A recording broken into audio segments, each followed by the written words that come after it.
12 o'clock on your Thursday. Welcome in. It is the Halftime Show. Tyler Head and Terry Ford along with you. Sun's finally shining. That's nice to see.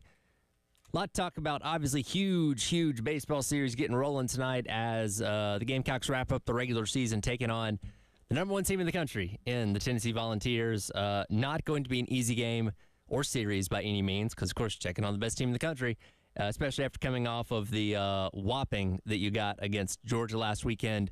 Just looking for some kind of semblance of good coming away from this weekend to make you feel better about whatever your postseason ends up being. I know we talked about earlier about the projections where you're looking at going to Clemson's regional and being the 2 seed there, but you just want something. If you can get one win in Knoxville this weekend, you'll feel a whole lot better about where this fan base has been this entire week after getting swept by Georgia this past weekend. Yes. Just get one. And I know that sounds defeatist in a way, but no, just go get one. Coming off of that sweep, right? Yep. Just go get one. And here's an interesting scenario I was thinking about. Because we only know one starting pitcher. That's it, right? Yes. That's all we know. So let's say the weather does not look good for Friday and Saturday. Correct? At the moment, Friday definitely looks like it could be a wash. Saturday, not completely sure yet, but definitely Friday. So let's go when you're leading game one by a run and you're going into the 9th inning. Yep.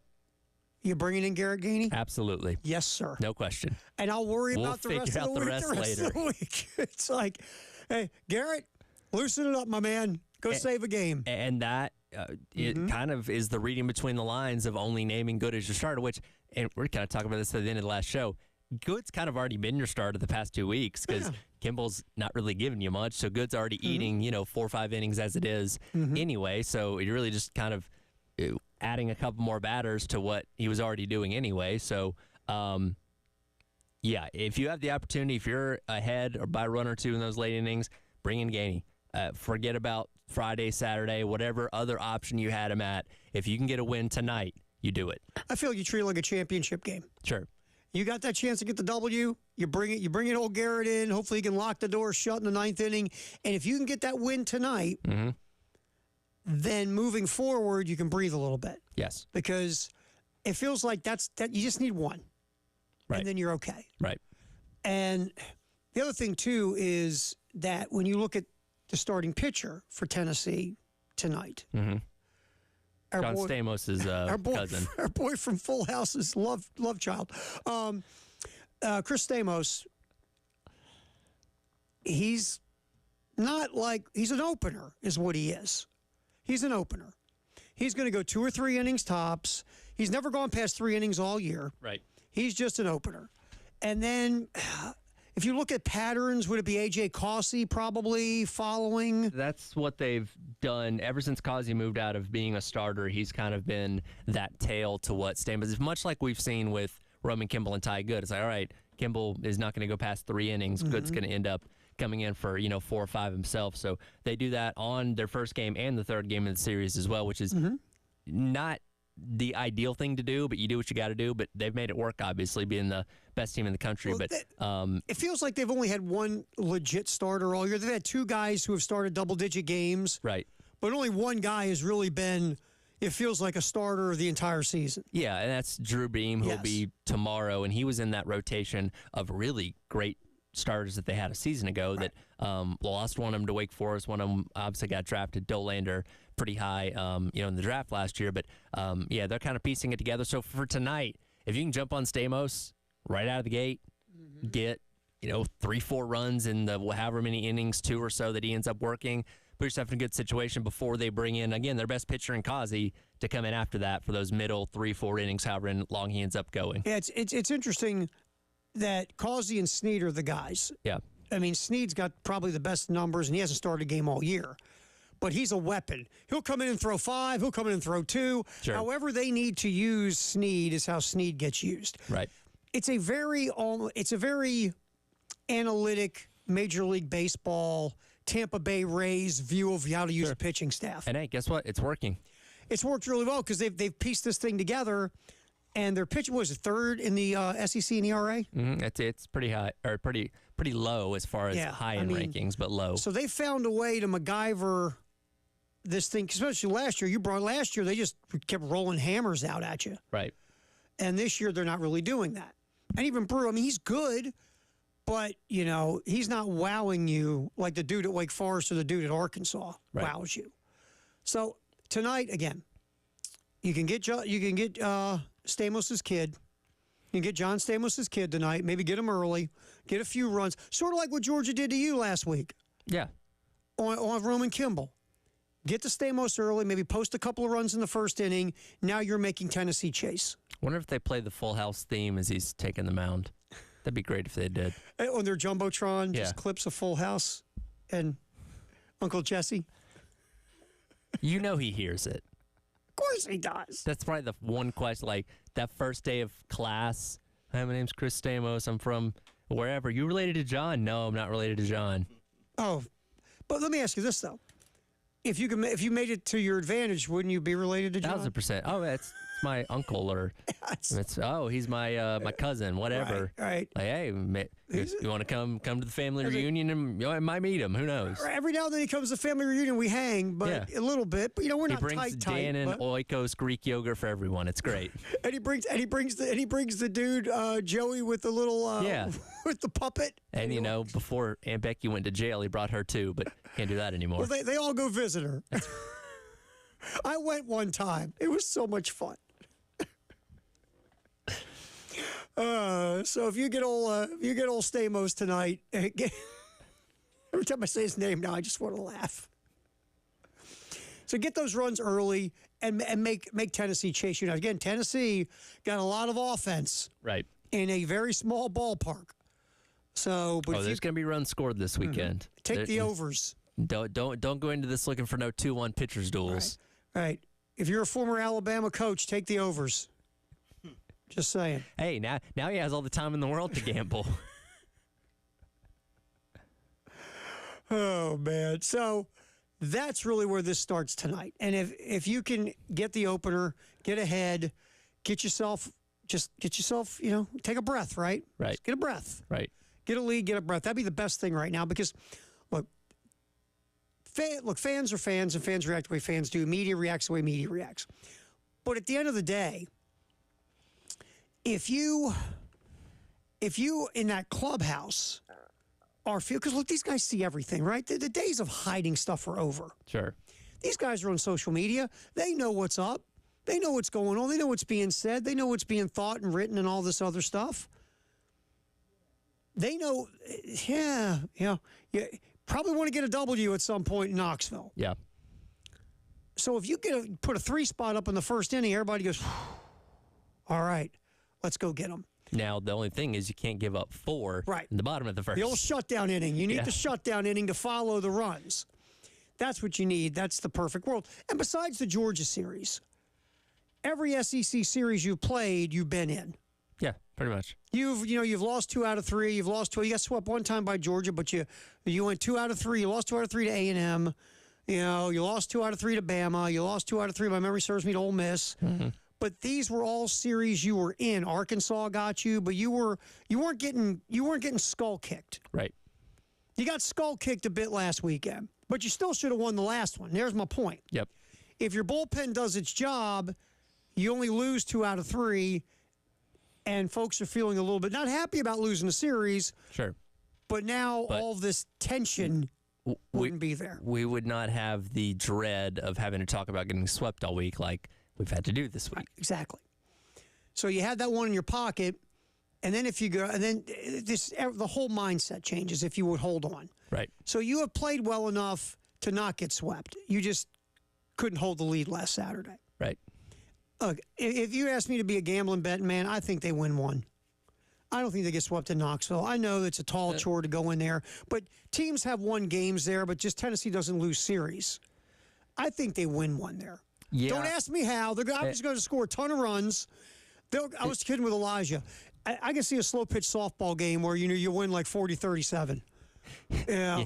I said earlier that I'm really glad this game starts at 6:30 as opposed to last Thursday it started at 8. But yeah, if both teams scoring in the 30s, then we might still be out there till midnight. I just think you win some high-scoring, crazy type of game where momentum's swinging all over the place and you find a way to close it out. And that's the funny thing is we've spent so much of this week talking about pitching. Like, the offense was good last weekend. You scored 7 runs a game. That should be enough to win you at least one in a series in SEC play, but it obviously ended up working out that way because you gave up 39 to Georgia. Yep. But the offense has the ability to hang with these guys, and we've seen that at times this year. You just got to go out there and do it. Yeah, the biggest difference in that Georgia series, you look at the two offenses, Georgia was hitting home runs. Yeah. South Carolina was hitting singles and doubles. Mm-hmm. That was the big difference in the series. But South Carolina, I mean, they put up some numbers on on offense. So Sure. I just think you find a way to win one. And tonight, if you got that lead late, Bring them in. just bring in Gainey, shut the door, get a win. And you worry about Friday and Saturday on Friday and Saturday. Let him do his Tony Montana machine gun all over the place. Well, you're a violent fella. Tony Montana machine. That's what he does. Well, he usually reserves that for after the game is over. Right. But, I mean, you've seen him out there. I know. Is that Just not the first thing you think of when you think of a machine gun? Just hearing you talking about Scarface makes me laugh for some reason. Just you, mild-mannered Tyler Head going Scarface makes me laugh. I know my way around cinema. All right, we will jump back in here. Ray Tanner was on the post-game show. Coach AD, of course, across the street here at South Carolina, was on with Elijah and Jay on the post-game show and had some interesting things to say about, well, first of all, we'll go to Coach discussing, when he was on the committee, the selection committee, and the whole process. Because Coach Tanner brings up a very interesting, there's a two-sided argument that Coach Tanner is going to talk about. And obviously here, we know what side of the argument we're on in South Carolina. So we'll get to that next. Terry Ford, Tyler Head. Our man Corey showed up to punch some buttons for us. It is the halftime show. We're running till 3 here on the game.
Rolling the halftime show on the game with Terry Ford, Tyler Head hanging here as we roll till 3 o'clock. Tonight, 6:15, it starts in Knoxville, South Carolina and Tennessee. 6:30 will be first pitch. Again, our coverage rolls with Derek and Stewart at 6:15. All right, the USC athletic director, Ray Tanner, on the postgame show with Jay and Elijah yesterday, had some very interesting thoughts. Now, Coach Tanner has been on the selection committee. So, Coach gave us some insight on the selection committee and the process. And again, there's two buckets here, Tyler. One is, what have you done for me lately? And the other is body of work. And Coach Tanner talks about those two buckets. Well, you mentioned some key words there with body of work and having served on that committee for 4 years. That was something that I said quite often, because you go into that selection room at the end of the season and you talk about a few teams that maybe didn't play as well late. Well, that's got a lot to do with who you played. Maybe you weren't playing your best baseball, but it is about the body of work. So we've got really good numbers. Our metrics are good. I mean, we played. I think that once we go to Tennessee, we probably playing. I believe it's the top 7 teams in the country that we would have played by ranking. So it's we're not gonna be short when it comes to metrics. You know, we hope we win a few more games, and then that puts us in the position we need to be in. But things do get talked about. You know, you always talk about the last 10, which I was never a big proponent of talking about the last 10, because body of work to me was more important. But we've got good numbers, and hopefully we can finish in a good way, and that takes care of a lot of conversation that we're having. Right now, obviously, in Columbia, South Carolina, we're big fans of body of work. Yeah, because that's what you're having to lean on, because what have you done for me lately isn't going very far. Yeah, honestly, though, for myself in general, being objective, I think body of work should trump the last 10 games, because, again, then why the hell are we playing the first so many games if they don't matter? If we're talking about the weight it should hold, body of work should be somewhere around 85 to 90%. What you have done lately should matter, because, you know, if you're a team that's gotten run rolled in your last 10 games of the regular season, I'm not going to look at you the same way. And that's kind of the human nature element of having a committee, is it's really hard for you to just ignore the most recent things you've seen from a team. So that's always going to be in there, but different people are going to factor it in different ways. Even though, and it's true, because it is human nature. It just, recency bias is a thing. Yeah. I don't think if you're putting teams in a tournament, you shouldn't use the last 10 over the body of work. That's just not fair. Yeah. But people are human, and they see the last thing they see, right? Exactly. I think about it like this. The College Football Playoff Committee, and we love talking about our committees, don't we? Mm-hmm. The way I understood it when this came about 10 years ago is that every single week, the rankings were supposed to be broken down and started from scratch again, where you're looking at the body of work of every single team up to that point, not necessarily reacting to what happened the previous Saturday. And we know that's completely gone out the window now, because every ranking is just a reaction to the most recent games, which is not what it's supposed to be. Yes, okay, this team lost. Does that mean they need to drop 5 spots? No, because when you look at what they've done over the other 12 weeks of the season, it doesn't equate that way. But everybody reacts to what they saw the past weekend and rank teams after that. How many times have you seen this? A team loses, right? And they drop below a team they beat by 30 like a month Exactly. earlier. It's like, oh, that game doesn't matter anymore. It's like, well, this recent contest, no, but they played that team. You remember that, right? Right. And they beat them. I mean, we always go back to the Florida State argument. Again, recency is, they lost their starting quarterback, they got no chance. Right. I get it, but if we're going by body of work, they won how many games with their backup quarterback? 3, yeah, something like that. So they stayed undefeated and won the ACC championship with their backup quarterback. Right. But our recency bias says they lost their starting quarterback, they got no shot. So they're not in the college football playoff. Right. Not body of work of an undefeated team that won a Power Leagues conference championship. It wasn't pretty, but they won it. But they won it. And I'm not going to go back down that rabbit hole again, but there's another example of recency bias. Right. And the think system. Because that's what all this is the think system. Pretty much. Here's what I think. What do you think? I think I've watched South Carolina play the last 3 games. I think And not to get off on the side road of the college football playoff, but we assign these people to this committee, and not that we don't get a vote on it, obviously, but these people are assigned to this committee because their understanding of college football is supposed to supersede all of ours, even though that most of them are just athletic directors and stuff like that. That most of them haven't actually played the game of college football and understand it to that degree. But we still put them in this committee, and we decide, hey, you guys have the power to decide whatever team's playing for the championship, and we've just been good with that for the past 10 years. Yeah, I mean, college athletics is filled with committees. Yeah. Because college is filled with committees. So, of course, we got a committee to pick stuff. And you know as good as I do, the less you rely on the human element in certain things, the better off you're going to be. Because you know what? They're not objective. They're human. And the more voices you have in the room, the harder it is to get people to agree on something. Well, I mean, are you telling me that places like Texas A&M and Florida have too many cooks in the kitchen? Yes, exactly what I'm telling you. Is that what you're telling me? Exactly so more cooks that, yes. means a bad meal? Yeah, pretty much. If you have one cook that is good at his job, the meal's going to taste just fine. When you have 20 of them trying to make that one, you're going to get ingredients mixed up. Like, oh, he already put the sugar in. Well, I put in more sugar. And, wow, this is really sweet. Not tasting too good anymore. You're going to have a problem. Yes. Yes. I worked at a radio station. First started my career, right? And it was an AM/FM combo. And they had two engineers, and they hated each other. So it was a day engineer and night engineer. Yeah.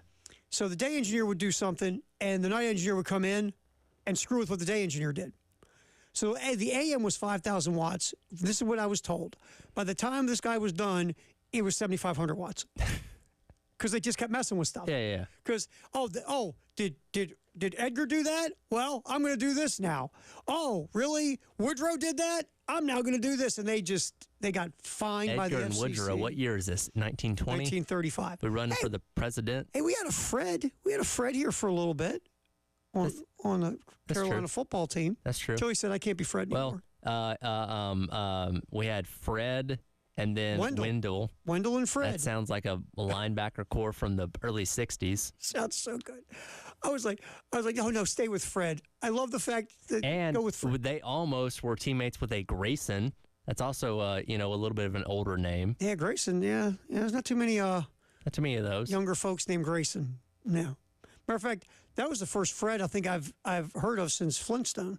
That's like Fred. That was always kind of the running joke with Freddie Freeman and the Braves. Like, you've never met a child named Freddie. They just are automatically adults. Yeah, you can't be named Freddie and be under 30 years old. There's certain names. Exactly. Like Woodrow will never be People Magazine's sexiest man alive. No man named Woodrow. I don't care how you look on the name alone. That's not gonna sell magazine covers. You're getting dinged on the name. I watched some more Coach Tanner coming up here in just a couple of minutes. Again, from the postgame show yesterday with Jay and Elijah. We're going to get Coach talking about the pressure of coaching in a skid, because right now, South Carolina coming off of getting swept by Georgia. I think they're 5-5 in their last 10 games. Yep. So there's been a little stumbling and scuffling ever since that nice 4-game stretch, Tyler, when they beat A&M, beat North Carolina, took 2 from Florida. Mm-hmm. It's been win-loss, win-loss. It's been about they've been playing 500 ball roughly. Right. And then you get the 3-game sweep at the hands of Georgia. Right. So we'll come back and hear Coach Tanner talk about the pressure of coaching in a skid. That's coming up next. It's a halftime show. Terry Ford, Tyler Head, we are hanging here up until 3. Then Jay and Elijah will take over with the postgame show here on the game.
Halftime show, Terry Ford and Tyler Head, and Corey's here, and we're just rolling up until 3 o'clock on the game.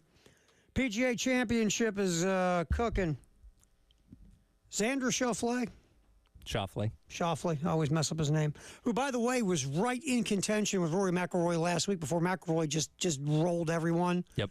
Xander is having himself a first round. He's sitting at 8 under through 15. Tony Finau and Robert McIntyre right now are tied 3 shots back. Cam Smith is 1 shot off the pace. And who's at 3 under? Martin Kamer among the crew of many at 3 under. I know that's how you're going to spend your weekend. Locked in on the PGA Championship. Mm-hmm. Yeah. You know what's funny? Because we do this for a living. Yeah, sure. Like the majors, I am, for some reason, creepily fascinated with the majors. Of course. Like I will have them on my TV this weekend. I'm not going to be sitting there gazing at it and staring like locked in. Right. But I'm going to have it in the background, keeping an eyeball on it as it goes. Sure. But now I'm not going to sit and watch the Akron Open or the Wasted Management. Now that one is fun. I want to go to that one. That would be fun to go to. I don't want to watch it. I want to go to that baby. When it turns into a full-on riot of these years. How about this year? Well, this year was... It came close. Yeah, this year was a little crazy at the Waste Management. I think things are going to change. You ever think the people at Waste Management look at their sponsorship of that event saying, perhaps we're damaging our brand a little bit with this one? Well, it says what it needs to say, right? It does. It is a perfectly fitting sponsorship, but it is not. It is maybe not the best advertisement for disposing of your waste needs. If we weren't, more of a family show, we could come up with some other names right now to replace Waste Management that could be worse. See, we need like an After Dark podcast, like The Game After Dark, where we could talk about all those things. I just thought of 3 or 4 things we can't repeat on the radio that would be really good to replace the Waste Management. We're probably thinking the same things. Yes. But I mean, so I will. To be fair, I'm not a golf guy. I've admitted that I don't golf. I go golfing every few years with my buds. I tee off like Happy Gilmore. I have fun, and they know it. You're a beer per hole kind of guy. Oh, I follow the golf cart. The beer cart. That's what I'm. I don't go out there to be. I refuse to be good at golf because the work it would take to be good at golf, I don't have the time. Right. It is, and I fully admit, technically, for technical skill, it might be the toughest sport to play. Because, you sit there, you hit a shot on the screws, right? Yep. Right down the fairway. It's beautiful, lays up for you nice. The next time off the tee, you take out a windshield. Pretty much. It is the toughest sport, to me, technically, to be really good at. The hours you have to put in to be good at golf, I don't have those. I don't have those hours in my life. So instead of going out there and sucking and driving myself crazy, then that competitive gene that I've hidden because I'm old, that starts coming out, and all of a sudden, stuff's getting broke, and I'm starting to lose my mind. I'm wrestling an alligator or something because I'm so mad. Like, Terry, we're just out here having fun. No, we're not. We're keeping score, aren't we? That was a buddy of mine. Like we're playing in a softball league. And, got a lot of softball stories. Yeah, I do. I played many years of slow pitch softball. Washed up baseball players play softball. And again, we're out there. Look, we all go out there and we're trying, right? Nobody's out there not trying. Sure.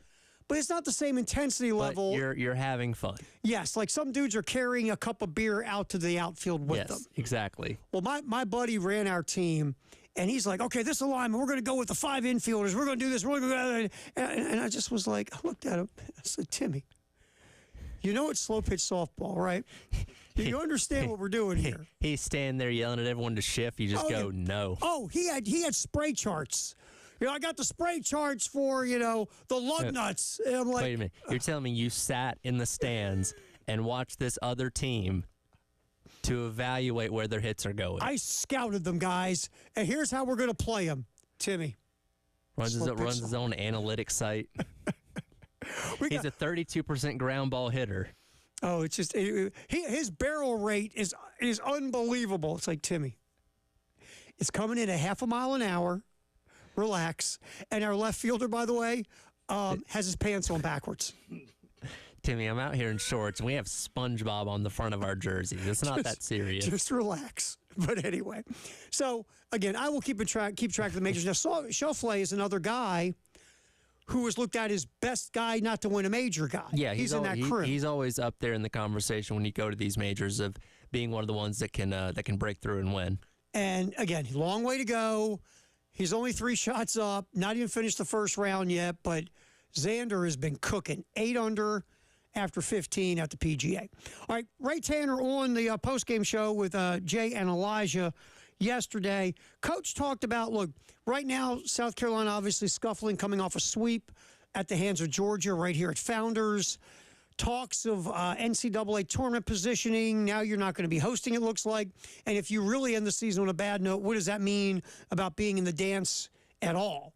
So here's Ray Tanner talking about the pressure of coaching a team during a skid. Yes. I mean, especially when you sit in the chair that I sat in, Mark Kingston's sitting in it. You know, it keeps you up at night because you want to be able to fix it, whatever that is. But that's just not the way the game's played. I mean, you look at the big leagues, and the Twins go on a roll and win, 11, 12 in a row, and other teams are scuffling, but they pick it back up. They play 162. We play 56. So it's a lot different. But it only takes a spark or two for something to turn it around, and that's hopefully you get a chance to go to Tennessee against a great team. And if you can play really well in the beginning of that series, it could change not only the series, but where you go from there. So it's hard sometimes. You're looking for that big outing. Like Eskew against Kentucky was special. And then, he was in the right spot against Georgia to finish that game. It didn't work out the way we wanted it to. But you just want to have that spark when you need it, and then things kind of start to roll a little bit. But I remember, when we were getting beat on the road in the regionals, it was hard because you do search for the missing ingredient to change things up a little bit, whether it's personnel, whether it, can be a change in positions or whatever the case may be, that you're trying to catch a little momentum where you can run with it a little bit. And that's what it's all about, I think, college athletics. It's about who grabs the momentum at the right time. There's a saying in Major League Baseball that momentum is the next day starting pitcher. It's always been a saying. And look, let's go back to the Georgia series. The game you had a chance to win, you got what? Good starting pitching. Right. And starting pitching this year, consistency-wise, has been an issue. Right. And that's why if you look at all the metrics of South Carolina, stats, numbers, they're pretty much in the middle of the pack in everything. Yep. Because they haven't been consistent. There have been days South Carolina looks like they beat anybody, right? Mm-hmm. And there's days they scuffle. And a lot of it has been starting pitching. And if you can tie good tonight, can take the ball and go out there and pitch well and slow down Tennessee. You're not going to stop them, but slow them down to let your offense be able to put up the numbers you need. That could be the formula here to get your W. I was talking about this. Maybe you and I were talking about starting pitching has been devalued through baseball. It just has. Mm-hmm. We've got openers. Hey, just go 5. Hey, just keep us in the game. Hey, I'm in 100 pitches. Alarms are going off. Woo, woo, woo. Get me out of the game. Get me out of the game. Right. But if you have high-level starting pitching, you have so much more of an opportunity to win a game. Even today, in all the fancy numbered analytics that we see in baseball, if you have guys who can take the mound to start the game and throw zeros, you still have a better chance to win a baseball game. For sure. If Todd Good can get out there and give them momentum with the next day starting pitcher and be able to just corral Tennessee long enough, that might be your formula. Absolutely. So we'll see where it goes tonight. But Ty Good, who has done a nice job being the long guy to Roman's opener. Well, and the point I brought up earlier, he's kind of almost been the start of these past couple weeks because Roman's not able to get out of the first inning or go deep at all. So you're really just adding, a couple more batters to what he's already been doing. So I think he's going to be perfectly fine filling that role. Again, this is a high-powered offense, legitimately the best offense across the board in the SEC in Tennessee. So I don't expect him to go out there and no-hit him for 4 or 5 innings. But if you can mitigate the damage, you can keep them under 3 runs in 5 innings. I think I would consider that a successful outing. That feels like a win, right? Yeah. It does, especially in that ballpark. For sure. And we've talked about Tennessee's lineup and how much thunder there is in that batting order. And look, Ty Good has done some nice work. Mm-hmm. And if you can just go out there, I think you hit it perfect. Just hold them down a little bit. Yeah. Just hold them down so your offense can get a lead. And that's really what you want to get tonight. And Ty Good had to start tonight. Yeah, you didn't have. I mean, Kimball wasn't an option. No. Again, you want to have the ability to bring in Gainey if you can to win this game or tomorrow night. If the situation presents itself, you don't want to tie him into being your Sunday starter until you absolutely have to. And I am assuming Eli Jones starts tomorrow because I really don't know what other option you have. And yes, his past couple weeks have not been great. But he's been your one constant in this lineup, and I don't think he's done anything egregiously bad to suddenly say, all right, well, you're not going out there at all. I just think it's more of those situational type of things. Yeah, remember, there was I read this, I think, Coach Kingston talked about it. Maybe we'll fire it back up on the show. It was from yesterday about Eli Jones. They found something going on in his mechanics. Yeah. And they're trying to tweak that issue they found. If you tweak it and you get him back to being early Friday night starter, Eli Jones, that would be quite helpful. For sure. We'll see. But you had to start good tonight. Yeah. Look, Roman Kimball might end up being a really good pitcher one day. He's struggling right now. Yes. He's struggling. So Ty Good tonight for South Carolina. And our guy Stamos, going for Tennessee. All right, we will come back. Firehouse Sub text the hour at 803-404-6100. And if we got time, we'll hit one more cut from Ray Tanner. Tanner talking about Coach Kingston and the fan base. We got that coming up. It's Halftime Show. Terry Ford, Tyler Head, Corey's here. We're rolling till 3 on the game.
All right, let's get to it. Firehouse sub text the hour at 803-404-6100.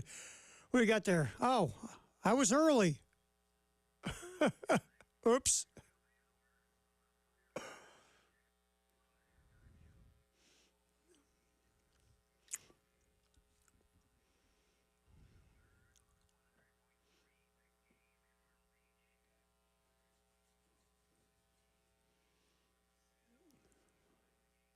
All right, let's start over. All right, let's get our Firehouse subtext of the hour. By the way, our buddy Xander Schauffele, another birdie. Schauffele, whatever the hell his name is, another birdie. Xander Souffle.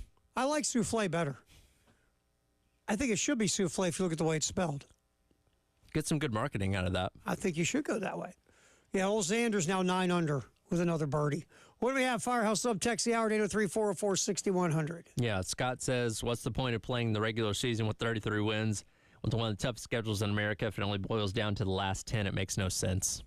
I mean, and look, I'm not just saying that to, play to the fan base, but I always believe body of work matters. Then why do you play a whole season? Sure. Why do we have all these metrics if they don't matter? Exactly. I mean, 10 games, and I think Ray Tanner said something that I think if you're going to go to the 10-game route, then okay, who'd you play in the last 10 games? Sure. Which for South Carolina, 2 very good quality opponents in Georgia and Tennessee. Yeah. But I look like Clemson's playing Boston College this weekend. Please. Come on. You and I and Corey and Ed Bird and Elijah, I think, could give Boston College a run. Right. So, I mean, I agree with the texters. What's the point of body of work if body of work isn't the first thing you look at? Yeah, and that's the unfortunate problem that we now run into pretty much every single college sport, that we all have these committees because the fields are so vast. We, unlike professional sports, don't have this straight line process of, okay, win this division, win this conference, whatever it may be, to get yourself into the postseason or position yourself as this seed or that seed. We have to have people that sit down in rooms and to say, okay, well, I think this team's better than this team. Well, I think that team's better than that team. And just go through this discourse to figure out a field of 64 or whatever it may be for these tournaments. Yeah, that's why I do love the way professional sports says, here's the way it is, bam. And we're going by these numbers. Bam. Well, here's what we do. And that was Mike Leach's argument when asked about the committee thing several years ago. It was like, what does every other level of football do from Pee-wee to high school to the pros? They all have a straight line process of getting in where you don't have to impress anybody other than winning games. I don't remember when I was playing Pop Warner football that they had a committee to pick the playoff teams. They had all the parents that would meet after the last game of the season and be like, all right, well, I think little Timmy's team's a little better than little Johnny's team. Because, that would end up in a fist fight. You're biased because you're a parent on little Johnny's team. By the way, that's a reality show. The parents vote on the playoff teams, the committee, the parents' committee. Did you ever see Friday Night Tykes? Did you ever watch that show? I heard of it. I never saw it. I heard it was funny. It was and disturbing all at the same time. It was very disturbing and very intense. They didn't have parents pick the playoff teams, but I would absolutely tune into that episode if they did. It was like how much of a wild reality show that would be if you put the parents in the room and told them to pick the playoff teams. Well, because every parent thought their kid was, this little 7-year-old was going pro. Oh, well, every parent was Baby Gronk's dad. Yes. Yeah. Who, by the way, congrats to committing to Ohio State. Ohio State doesn't know about it. Yeah, but he'll be there. Oh, I'm sure he will. Well, the thing that makes me laugh about all that is you get these guys also who will come up and go, a kid of yours got a future. Hey, 7. Yeah, if I work with him, by the time he gets to high school. Aren't you the guy that was sleeping in his car in the parking lot? Why am I listening to you? Looks like I just need Billy my Bob Thornton superstar from so Bad I can go Santa. Exactly. And from the Bad News Bears. Bill Bob Thornton plays the same character in every movie. It's great. He plays the drunk guy. I love it. I love it. So, yeah, the committees, all this stuff, think system, all of it it's so ridiculous if you stop and really run it through your head like Mike Leach did. It makes no sense. But at the same time, when you have so many schools eligible for this tournament, you have to have some kind of process to determine, because again, if you win your conference tournament, you're an AQ. Like, that's over and done with. But it's all these other teams that get in. That's where the debate comes in, and then seeding and all that kind of stuff. So I get why we have them. It's just an imperfect science to it. I would say this. I liked it better when and this drove the humans crazy. I liked when they had the computer do it, because the computer's got no objectivity. Yeah. I mean, the computer has the ultimate objectivity. Sure. It's got no biases. Just crunches numbers. Put in the cold numbers, and it spits out what who should be in, and where they seed and everything, and it drove people crazy. So people got mad because they couldn't get mad at the computer. Right. You need someone to get mad at, and the computer. How many Boise State fans you think threw their computer out their window when they weren't getting in the title game? Sure, because that computer doesn't understand the nuance. Okay. Yeah, but did it take our blue field into account? Yeah, well, is there a metric for that? There should have been a blue field metric. By the way, the old it is an urban legend. Birds don't fly into that thinking it's water. That doesn't happen. I didn't know that was a thing. Yeah, that was a big rumor. That was a big urban legend that birds would be flying above the blue turf in Boise, think that was water, and go flying down and go bam. I didn't know. I've never heard of that. Yeah, when I worked in Boise, this is the first thing I asked. Almost. First thing you asked. Yeah. By the way, that's how they know you're not from there. Yes. Tourist. But yeah, they said that was just an urban legend. Okay. So anyway, I mean, excellent text. And I agree with the text totally. What good is not looking at a body of work? Then why do you have a body of work? Yeah. It makes no sense. And really, right now, the body of work for South Carolina says they are in the tournament. We haven't gone into the two different projected fields that went out. You had D1 Baseball and also Baseball America. Both put out their bracket projections. We'll get into that coming up here on the show just a little bit. But football is coming up in the 1 o'clock hour, sponsored by Atlantic Windows and Doors. Guess what? The NFL schedule's out.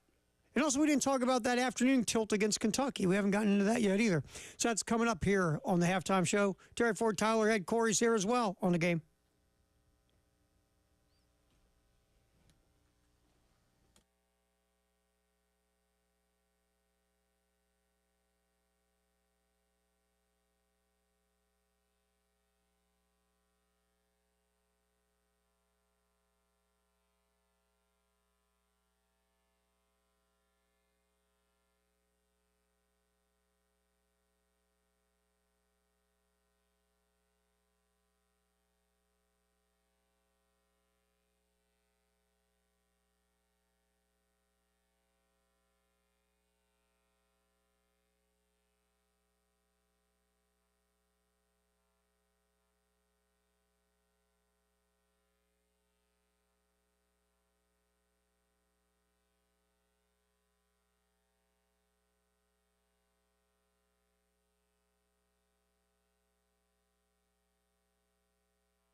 Halftime show. Terry Ford, Tyler Head here. So's Corey. We're rolling till 3 o'clock on the game.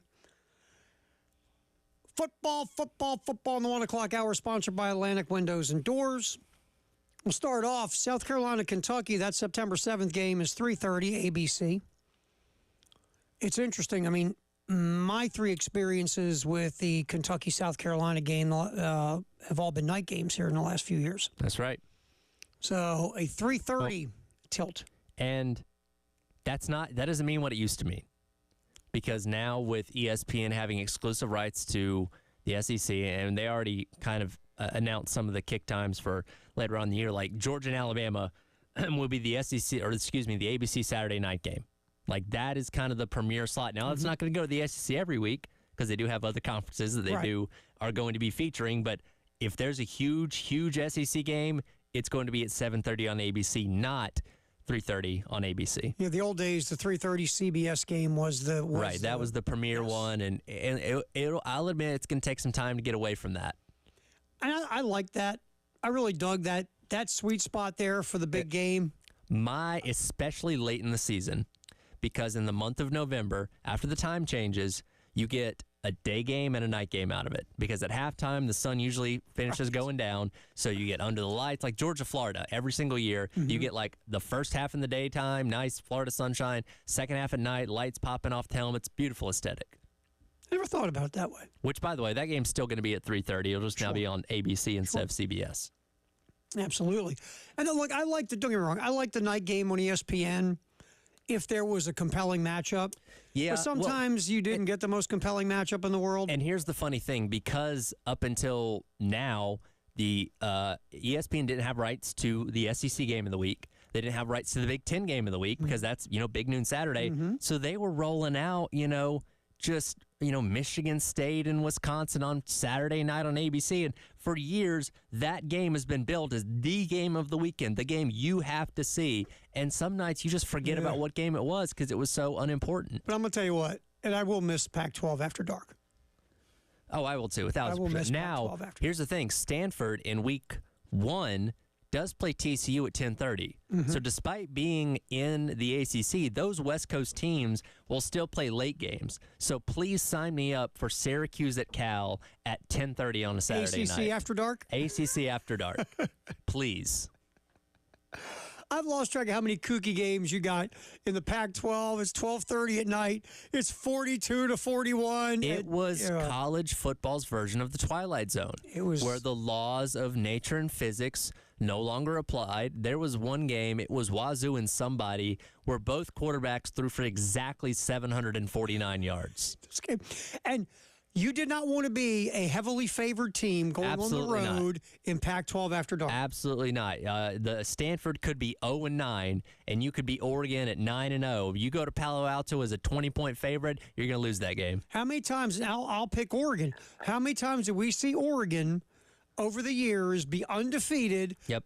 Pac-12 after dark, go on the road, like to the Palouse, and take on an under 500 Washington State team and lose by 15.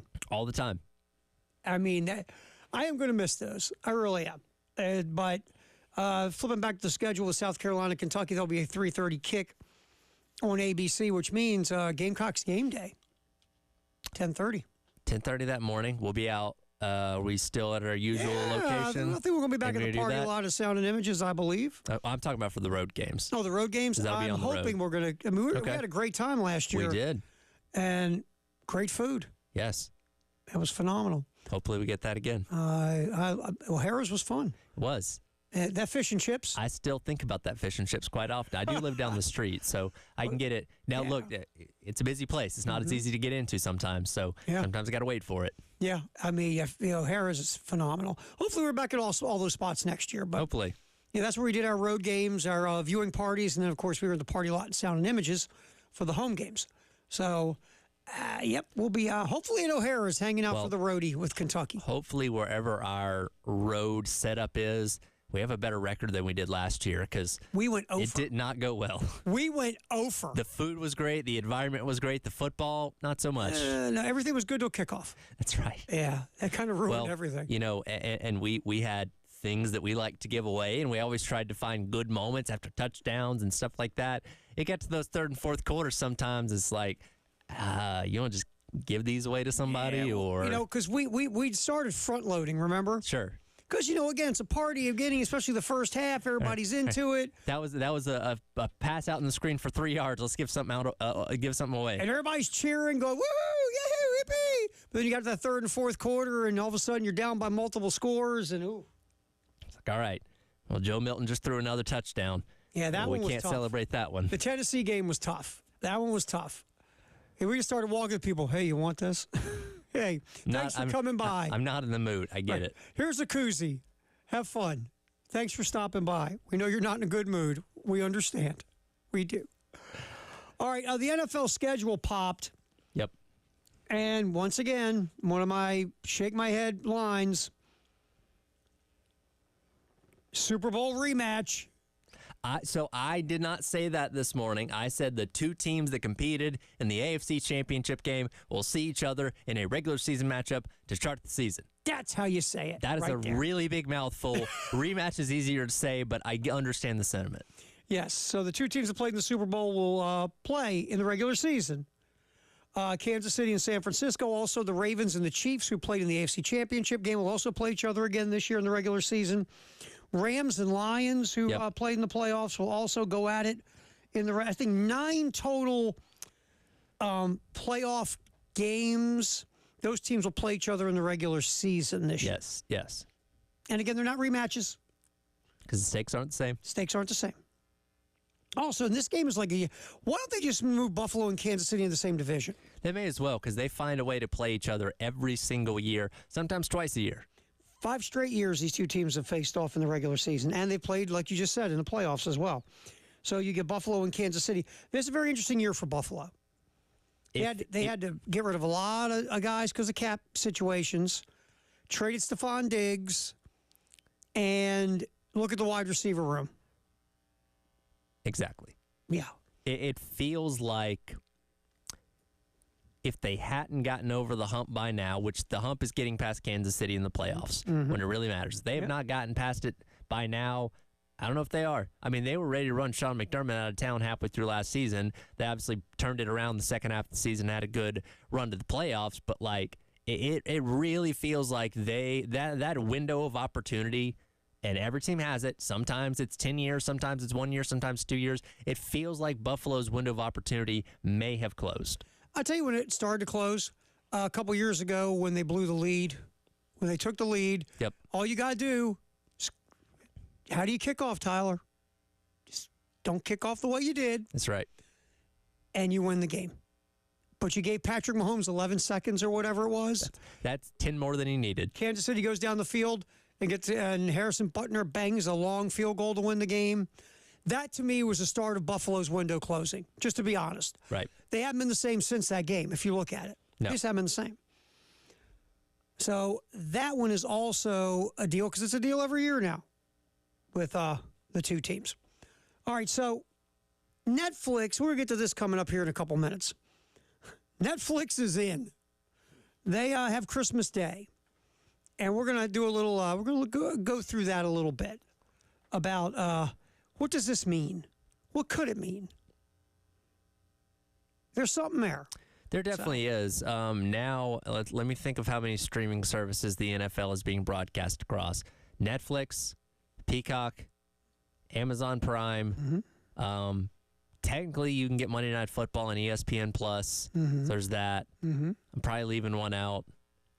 Well, no, I think that's it, because Apple TV doesn't have Apple NFL. TV doesn't have NFL. Hulu doesn't. Hulu doesn't. I mean, you can watch the CBS games on Paramount Plus, so I guess that would count as a 6. But, like, and it kind of further goes into the conversation that we have a lot about the NFL being a machine, and, you know, regardless of if you're a competitor or not, you'll jump on it.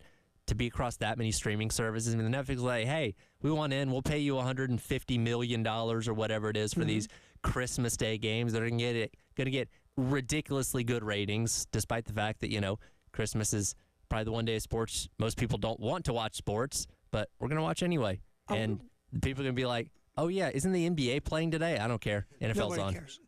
Yeah, NFL looked at the NBA and went, Well, and here's the thing. I'm surprised it took them this long. yeah. Because for the longest time, the NFL avoided Christmas Day. Outside of, like, if it was on a Monday, they'd play a Monday Night Football game. But for years, they'd be like, oh, we're going to move all the games to Saturday if Christmas falls on a Sunday, all that kind of stuff. They're like, whoa, wait a minute. We can make money if we play on Christmas. This started a couple years ago. I think it was Saints and Vikings on that Friday during COVID. And then it's just steadily moved. Christmas is on a Wednesday this year. They're playing NFL games on a Wednesday. That tells me no day is off limits. They got 2 games on Friday this year, for crying out loud. The NFL is going to take over 7 days a week at some point. Oh, they're starting to maneuver themselves that way. And when they put that game on Friday, I mean, look, it was simple. It's Friday, it's Christmas, it's COVID. Let's put a game on Christmas Day, see what happens. And they went, oh, we got those ratings? Oh, 50 million people watch this. Let's do it again next year. We're in. The next year. And it went from 1 game to now, we had 3 games last year. We'll have 2 games this year. And the Netflix deal is 2 games every single year for the next 3 Christmases. So next year it'll be on a Thursday. That's on a Friday again. It's just this constant cycle. And guess what? Yes, that means if you're not a person that has Netflix, you get Netflix, you watch the games, and you cancel Netflix. Well, now you can't even share passwords anymore. So you can't be like, hey, Uncle Jimmy, can you give me your Netflix password so I can watch this game? Yeah, all of a sudden that, woo, Yep. woo. Oh, yeah. I mean, 50 people used to have the Netflix logins. You could have the whole neighborhood on one Netflix. Yep. And so the games are they look good. Chiefs, Steelers, Ravens, Texans. And this is important to point out as well. Those 4 teams also play 4 days, 4 days before on December the 21st. While that's significant, that's the day of the college football playoff first round games, where the NFL warned the college football playoff, hey, move your games. This is our day. College football playoff didn't want to do that. All right, we're going to bring out Patrick Mahomes. We're going to bring out Lamar Jackson. We're going to bring out C.J. Stroud. We're going to bring out the big guns, Russell Wilson, depending on if that's a big gun or not. And the brand that is the Steelers. We're going to beat you in the ratings if you don't want to move, and that's exactly what they're going to do. Oh, they'll pummel them. You know that, and I know that. The other part of this, too, remember this. Now, these are 2023 numbers from TV Scientific. 56% of U.S. adults have cable or satellite TV. Still over half of the country has cable. Yep. But the numbers have been coming down every year. And right now, folks under the age of 30, from 18 to 29, only 34% of those folks have cable or satellite. Right. So point being is, yes, over half the country still is hooked to the old way. Yep. But the younger audience and this younger demographic coming up, they cut cords. So that's where it's going. Right now, that's the 18 to 29 group. They will be taking over the big, large demo here soon. And they're cord cutters.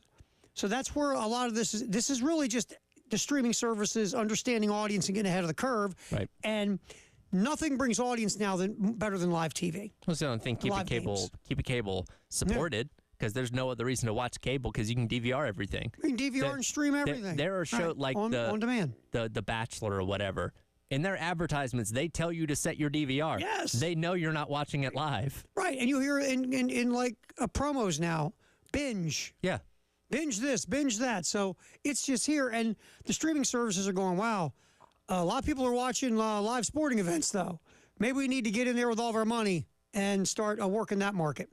All right, we'll get back here. It's football in the 1 o'clock hour. We'll slip over to the college game. See what's going on in the world of college football. Something interesting we'll get to next. Halftime show, Terry Ford and Tyler Head rolling till 3 on the game.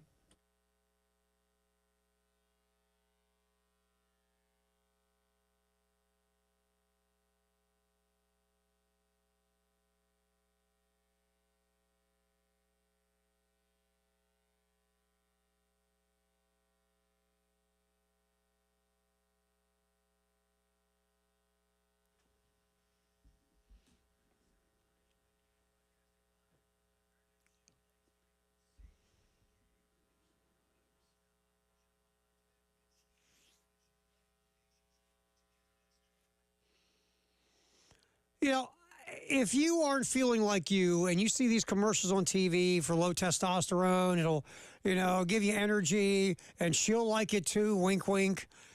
I mean, it's easy to text to a number. It just is. You don't have to talk to a doctor, telling kind of story that might embarrass you, and then you walk out of some place where you're like, I hope nobody sees me. But it's not personalized care. You're just getting something in the mail that other people are getting. It's not specifically, put together for you. Men's Clinic of South Carolina will personalize your care. If they come back with a lab work that says you have low testosterone after you do your consultation, your visit, they will put you on a program specifically designed for you. Not some number you're texting in your phone, specifically designed for you. So go do it. Go see Dr. Dan and the staff at the Men's Clinic of South Carolina, 803-875-MENS.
All right, our boy Xander finished 9 under in the first round of the PGA. I see that. It's a heck of a start. We'll see if he can hold it and get his first major. Now, what was his last name? Scafelli. Close enough. I do. I screw his name up all the time. It's Stifler, right? Yes, my man from American Pie. The first American Pie is laugh out loud hilarious. Did you ever see American Reunion? No. They shot that at my high school. Did they really? Yeah. Were you in it? I was not. It was the summer between, I think, my 9th and 10th grade year. It's a big deal. Like when I watch the movie now, I'm like, oh, that's where me and my friends used to hang out before the bell rang. Pretty funny. And I'm like, oh, that's where Stifler was there. That's so cool. Stifler was great. Such a good. The first one is so good. Oh, classic. First one's phenomenal. And like all of them, as they keep going, they get worse and worse. Well, now then they had all the branch off movies, like the Beta House and all that kind of stuff. It's like, all right, Let's now we're getting a stop. little ridiculous. I know. The first one is so good. All right, we're going football in the 1 o'clock hour. Before we do that, We have tickets. we have Go ahead. a couple of family 4-pack tickets. The Columbia Fireflies taking on the Charleston River Dogs. This is going to be for tomorrow night out at Segra Park. 7:05 first pitch. 2 family 4-packs. Go callers 4 and 5 right now. Each one win a family 4-pack to see the Fireflies and the River Dogs. 803-404-6100. Hit us up, and you grab yourself a couple family 4-packs. All right, to college football. This is an interesting story. That's why we teased an interesting story coming up in college football.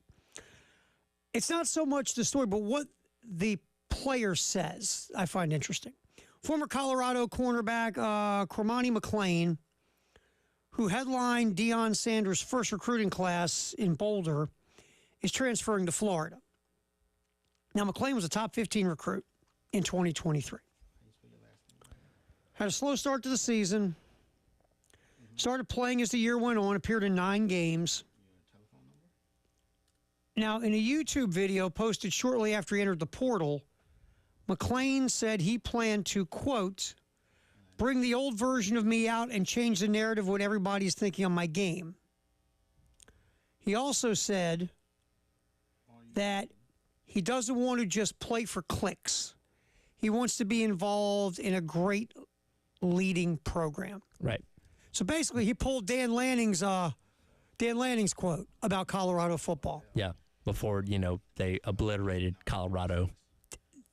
That was a felony in 35 states. Well, he took his foot off the gas. They could have made that a lot uglier. That could have been 100. Yeah. They could have hung a hundy on him. Yeah. But it's one thing that Lanning says it. And again, you don't want to make too much of just one player because you can always be disgruntled.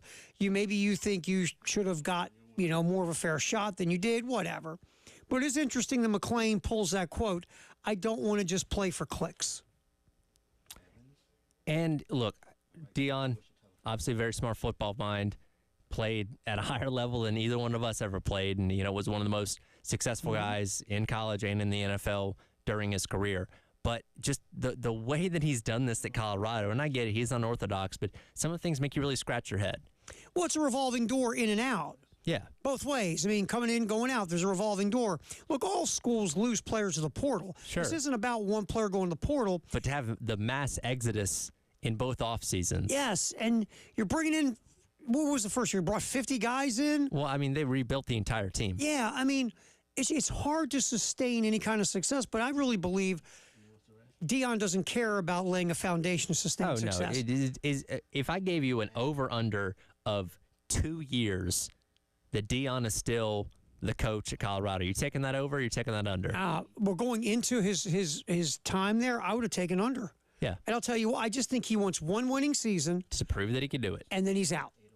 And he's moving on to bigger, better. Whatever his bigger and better, whatever his version of bigger and better is, right. He wants to get that one winning season in Boulder and then roll. I think so. He's not there for the long term. He's churning and burning to have that 7. If he gets 7 wins this year, he's out. Well, he clearly doesn't care about recruiting. No. He wants to, he's about now. He's all about now. And, Lanning, is Deion doing it for clicks? No, look, to be honest, Deion's a very competitive dude. Yeah, for sure. Deion wants to win. I think, Lanning, that was a great soundbite, wasn't it? A phenomenal soundbite. But, Deion is in it for more than that. Does Deion want clicks? Sure. When Deion was playing, and when he was playing on really good teams and winning Super Bowls, Deion would have wanted clicks. Sure. That's who Deion always was. So, yeah, he wants clicks, but I think it's unfair to say Deion is just in it for clicks. Deion wants to win. Right. But Deion wants to win for 1 year and kick it out of Colorado and go to the bigger, better situation because he proved he could do it in a power league. He saw an opportunity at a Power 5 school to have somewhere where he could theoretically come in and make an impact right away.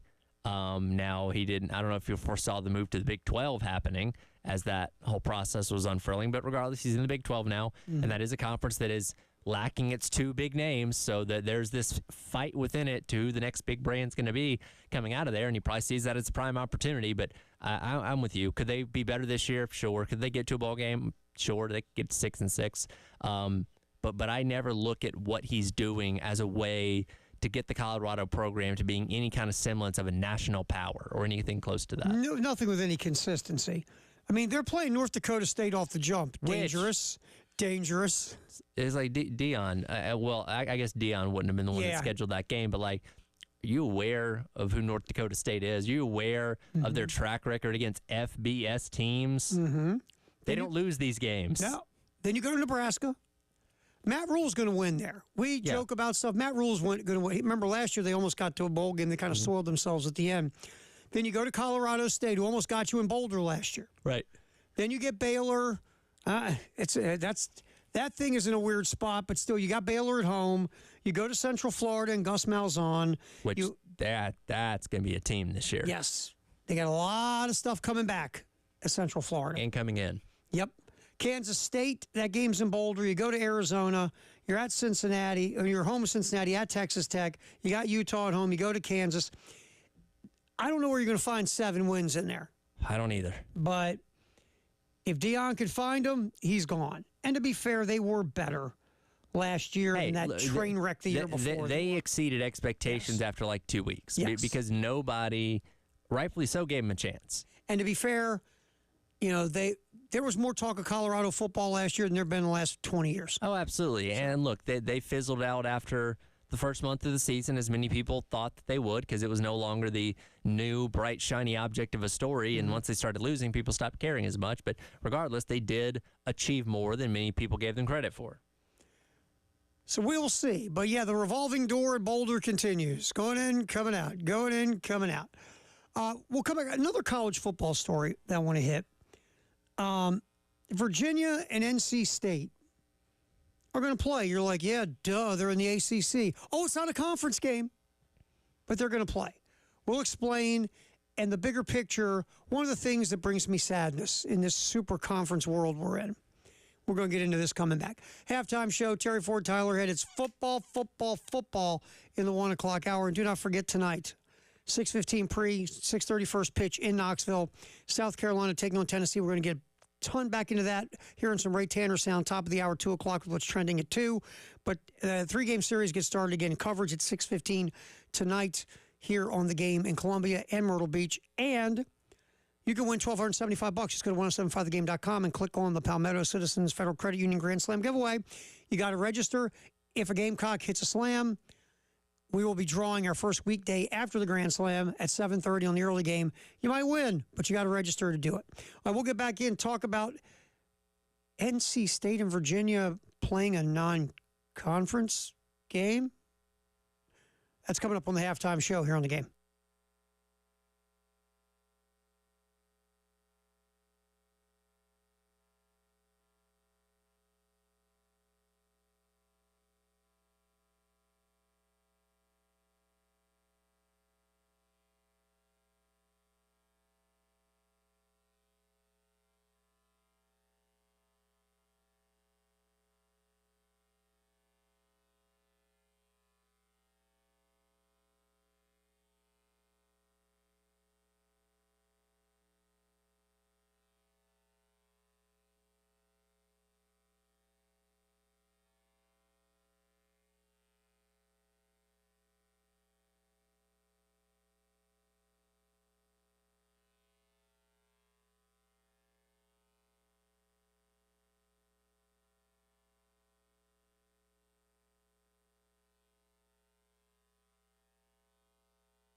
We're rolling football in the 1 o'clock hour here on the game. Terry Ford, Tyler Head, Corey's hanging around with us, going to take the wheel here at 2 o'clock. Let Corey steer it for us. So that's coming up. Football, sponsored by Atlantic Windows and Doors. All right, so NC State and Virginia are going to play a football game. You're like, yeah, okay. So they're in the ACC together. But it's not going to be an ACC game. Well, it is, but it's not. Right. It's a non-conference game. And the reason this is happening because they want to play each other. That's right. Because the ACC has expanded and grown. You're telling me it's that simple? If you want to play an opponent, all you got to do is schedule said opponent? I know. I was told it's more complicated than that. Craziness. But wait a minute. Texas and Texas A&M haven't played in 10 years. That's different. It can't Totally be different. that simple. Oklahoma State says there's no way they can continue to play Oklahoma. Totally Bedlam's different. dead. It's totally different. Because they're in different conferences. Yeah, ask me why that's different. Why is it different? Beats the hell out of me. It just is. Is that something else Ready? for... Because it is. Because I said so. Is that something else for the mullet to be angry about? Yes. That's when you give the dad answer. Why is it like that? Because I said so. Because? Yeah. That's why. Go clean your room. So they're going to play because they just don't play enough anymore. I'm looking at the numbers here. That NC State and Virginia played each other 60 times since 1904, but starting in 2005, they've only played 7 times. And they're not scheduled to play again until 2027. And they're like, you know what? You're in the ACC. I'm in the ACC. The league's expanding to 100 teams. We want to play, but we're not on the schedule until 2027. Screw it. Let's get together. I don't see any problem with that. I don't see a problem with it at all. It is. It feels odd, and I remember. I want to say Duke did this a couple years ago. There were 2 ACC teams that did the exact same thing. Wake Forest, North Carolina. That's what it was, where they played a non-conference game against each other. And yes, it's like it's odd to talk about, but then it just happens, and you're like, okay, well, it didn't affect my standings in the ACC necessarily. And again, this shows you that Oklahoma State should play, but Oklahoma State's butthurt. No, that's all it is. And here's the thing.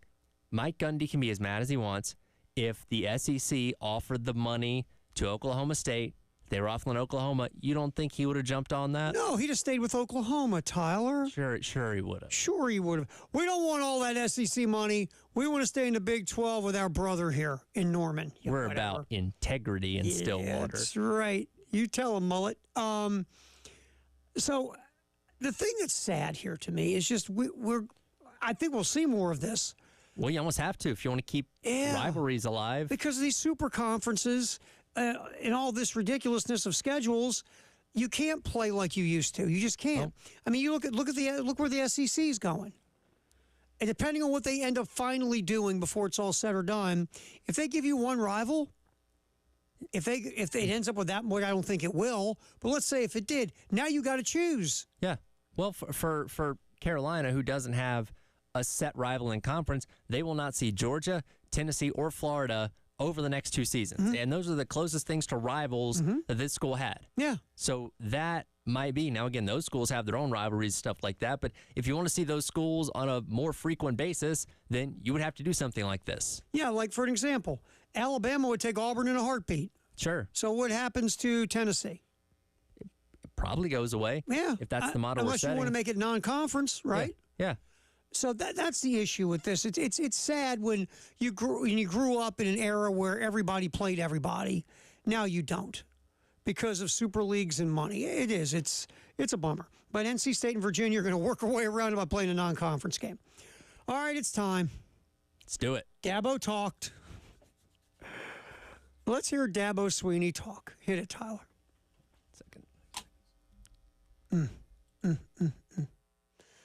Dabo. But that's what that's the other part of it. And honestly, every player is technically a transfer. You know, we just signed a whole class of guys transferring from high school. So we like our guys. We like our starters. We look at every position and we say, okay, you've got, Coach Reed, you're going to get, 2 corners. Do you want to trade? No, sir. I like my guys. Here's the guys in recruiting, and there's a lot that goes into it. But we had 127 players go through spring, and 125 are still on our roster post portal. So maybe we should get like a trophy. And oh, by the way, we don't have many guys leave without a degree. We just had the highest graduation success rate. Like, you asked me that, and we're part of that group, but we had the highest graduation success rate in all of college football, and the highest, I think, in the Power 5 in the last 20 years. And so, to me, that's good. Okay, quick question. Throw this out here real fast. Yep. If you surveyed Clemson fans, Sure. if you drove upstate and you said, "Hey, we're doing a survey," and you had these two choices, choice A, win 11 games and make the college football playoff, Yep. or win 8 and have the highest graduation rate in the country, which one are you going with? Well, I forget which coach said it, but 100,000 people don't show up to take tests. Give me 11 wins and a CFP berth. Yeah, nobody cares. But here's the thing. We are at such an interesting crossroads with Dabo because he's been saying goofy stuff for years. Sure. But when you win 11, 12 games, when you're winning ACC championships, when you're going to college football playoffs and winning national championships, that's perfectly fine. That's just Dabo being Dabo. That's cute. That's our coach over there. We're little old Clemson. You won 8 games this past year in the regular season. You went to the Gator Bowl, which is a step down in the eyes of the people at Clemson from what's happened in the past decade. Do that again this year? In fact, go get blown out by Georgia in week number 1 in Mercedes-Benz Stadium, and then say something like this after that. And let's see how those people feel about you then. Yeah, and, what Dabo didn't talk about is he has lost players in the portal, just didn't lose them after spring. Yes. He didn't talk about when he's lost players in the portal here over the last year. It's like he's spinning it to fit his own narrative. Sure, because he is, again, look, man, Dabo's a phenomenal coach. What he's done there is a thumbs up, right? So no one wants to take anything away, but it's a new world. It is. And it's a world of transfer portals and NIL, and this is the hill you want to die on. And that's the thing, like, he's such a good coach. If you lean into this, you could continue to guarantee, in what is kind of a fledgling ACC right now, continue to guarantee that you're always going to be the top dog in that conference, not to mention the fact you have a rabid fan base that will fork over their dough to support your NIL efforts if you leaned into it. Yes, that's what kills me. I said to Dimitri on Friday, when you were running around Darlington covering yourself in pit grease, I was like, Dimitri, if Dabo Swinney jumped into the NIL transfer portal pool in the deep end, think of the damage this guy could do in a positive way at Clemson. You think players would want to go play for this guy with the success Clemson has had? Yeah, you have the caveat of putting guys in the NFL. You are developing NFL talent, which is great. But there are other things that players want to check their boxes with, and NIL is a big part of that. Yeah, and the folks upstate love that program to a level of crazy. Sure. Like you said, car payment now, let's go NIL money. Here you go. We don't need to make no stinking car payment. Dabo, if he embraced both of these things, has a chance to be wow. For sure. But instead, you're going to continue to go down this road. I want control. I'm a control freak with control. And you know what? I've been doing it a certain way. And you know what? Everybody's changing around me. You know who's not going to change? Me. This guy. That's right. I'm going to go home. I'm going to watch my black and white TV. I'm going to use my wall phone. And that's what I'm going to go do. Because that's who I am. Dabo, that's how I roll. Dabo, did you hear about that big news story? I ain't got the paper yet. Nope. Paper will hit the porch tomorrow morning. That's right. I'll find out about it then. Well, you can go on the internet and read it. It's a really big deal. I'll read it while I'm drinking my coffee in the morning. That's right. You start with the internet. Next thing you know, you're in the transfer portal and NIL. Do you think he doesn't even have a computer in his office? Like he's still splicing together game film with the old reel-to-reel tape. That's right. Another 8-win season, and we looked over their schedule. It feels like about 9 wins. It should be. It has about a 9-win feel to it. You would think. But that's not getting you the college football playoff out of the ACC. No, it's not. The patience for all this is going to wear thin. There are Clemson people that I run into. There's some patience already wearing thin. It is. The shtick has gotten a little bit old. Your last championship was 6 years ago now. It's been a little bit. And you didn't make the college football playoff the last couple of years. Right. And if you don't make it this year, just saying. But hey, you want to pick the hill to die on? Go right ahead. Go get him, Dabo. All right, we'll get back in here. Firehouse sub text the hour at 803-404-6100. It is the halftime show. Terry Ford, Tyler Head, Corey's here also. Corey's going to take over Corey's going to run this baby.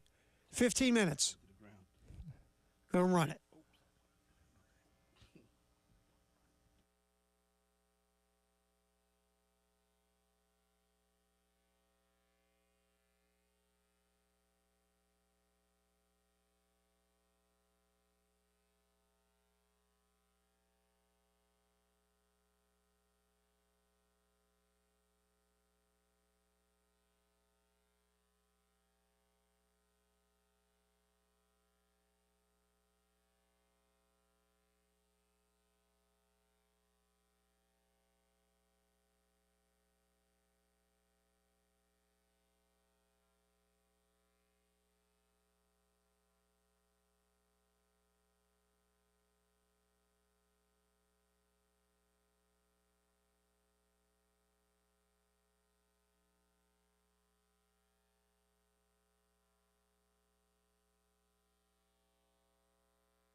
It's time for our Firehouse Subtext, the hour, 803-404-6100. What do you get there, Tyler, head off the old text line?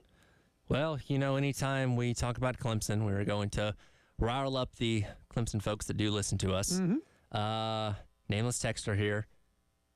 8 of 9, soon to be 9 of 10.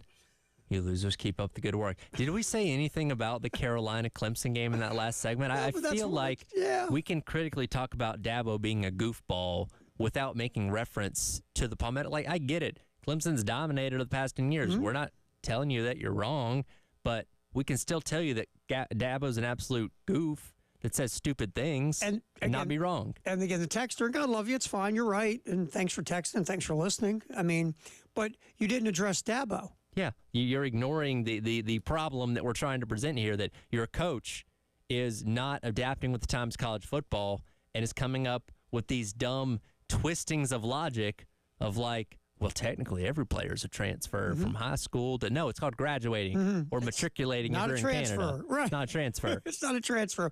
But again, it's sort of like, your girlfriend wrecks your car. You wrecked my car. Yeah, but you didn't take out the trash 2 weeks ago when I asked you to. Exactly. It's not the same thing. And that was the text. We appreciate you texting and listening. God love you. Feel free to keep popping in here. Thank you. I'm sure we anger you quite a bit if you're listening to Gamecock Radio, but absolutely. That's neither here nor there. But you didn't address the issue. The issue is you just went to the low-hanging fruit, which you're right, and that's fine. That's good. But at the end of the day, you totally went by the topic of conversation. I also want to add something in here. Our guy, Orlando Bruce, a loyal listener of ours, called in. Oh, our buddy Bruce. We were talking about the NFL schedule a little bit earlier. It's no secret the NFL has enjoyed the Taylor Swift effect, right? Sure. They enjoy the fact that she brings a lot of eyes. I mean, my wife watches Kansas City games, care less about the football. What's Taylor doing? What's she wearing? Who's she hanging out with in the box? All that kind of stuff. Did you maybe notice that Kansas City's going to be going to Buffalo November the 17th? Is it November 17th? It's November the 17th. What else is going on around that weekend, Tom? Well, and last I checked, Buffalo's pretty close to Toronto, correct? Not that far. Well, Taylor Swift is just so happened to be doing a series of concerts at the Rogers Center, one on Saturday, November the 16th, none on Sunday. Conveniently. And she doesn't have another one until Thursday, November the 21st. So she's got 4 days off in Toronto. Interesting. To do whatever she wants. I think it's a coincidence. Totally. What do you think she'll be doing on Sunday? Oh, I think... A lot of great museums in Toronto. I think she'll be going through a table with Bill's Mafia on Sunday. Wearing her Kelsey jersey. Yes. I just want Jace to be there with his shirt off, jumping around, crushing beers. It just so happens that is her first tour date anywhere near America during football season this year. Before that, she is in London in August, Austria before that, and then after she leaves Toronto, she goes to British Columbia, and that is the end of the Eras Tour. That is the one weekend she's anywhere close to an NFL football game. Just a coincidence. Just a coincidence. Just a coincidence, Tyler. Just a coincidence. There's a lot of coincidences in scheduling. There sure are. Just now, we are assuming her and Travis are still together at this point in time. Right. We're hoping. We're assuming the breakup album has not already been written at this point in time. At some point, she's going to come to him and say, hey, this has been great, but I wrote the album. Well, here's the thing. Because dating Taylor Swift, that's got to be fantastic, right? Like, you are dating the pop star that the world loves, Miss Americana, all that kind of stuff. You are either going to marry her or you're going to break up. And whether it's your fault or not, her entire fan base is going to hate you. Yeah. And guess what? She'll make millions upon millions of dollars on the album that she writes about how awful you are. Oh, absolutely. Sure. Absolutely. And you're never going to be able to escape that. No. Because you're either the guy that broke up with Taylor Swift or the guy that fumbled Taylor Swift. You don't want to be either one of those guys. And for all the love you get from the Swifties when it's going on. Oh, they are ready to stab a stake in your heart the second it goes the other way. Because if you hurt her, you're dead to them. Well, you hurt them. You are dead to them. Yes. So, Travis, good luck. But I was talking to somebody about this, about that whole thing. Because I don't care. I just find it fascinating. It's just funny. It right? is. I find it so fascinating. And someone said to me who knows much more about Taylor Swift than I ever care to. Sure. And I'm fine with her. I don't hate her. It's just whatever. My kids aren't Swifties. It's whatever. My kids listen to my youngest listens to R&B and rap, and my daughter listens to 80s pop, punk, and opera. Neither one's a Swiftie. My kind of kids. Yeah. So it's one guy who knows because he's got a family of Swifties. This isn't Jay. This is someone else. Who I said, you got to understand something. This might actually work.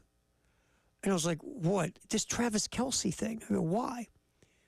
Because he's not like a musician or an actor. Yeah. She's dated all these other musicians. This guy is a whole different mindset. He thinks it's cool to be around Taylor Swift. It's not a competition for this guy. He's not a complex individual. Yes, he's just a football player. Exactly. So this might actually work. I'm Maybe like, so. Okay, if not, the album will be dropping. You think we haven't had the royal wedding in America? Just wait. Travis Kelce, Taylor Swift. Could be coming. All right, what's trending at 2? Sponsored by Gamecock Traditions and Traditions Fine Jewelry. Coming up next here on the Halftime Show on the Game.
Halftime show. Terry Ford, Tyler Head, Court Parson running the show in the other room.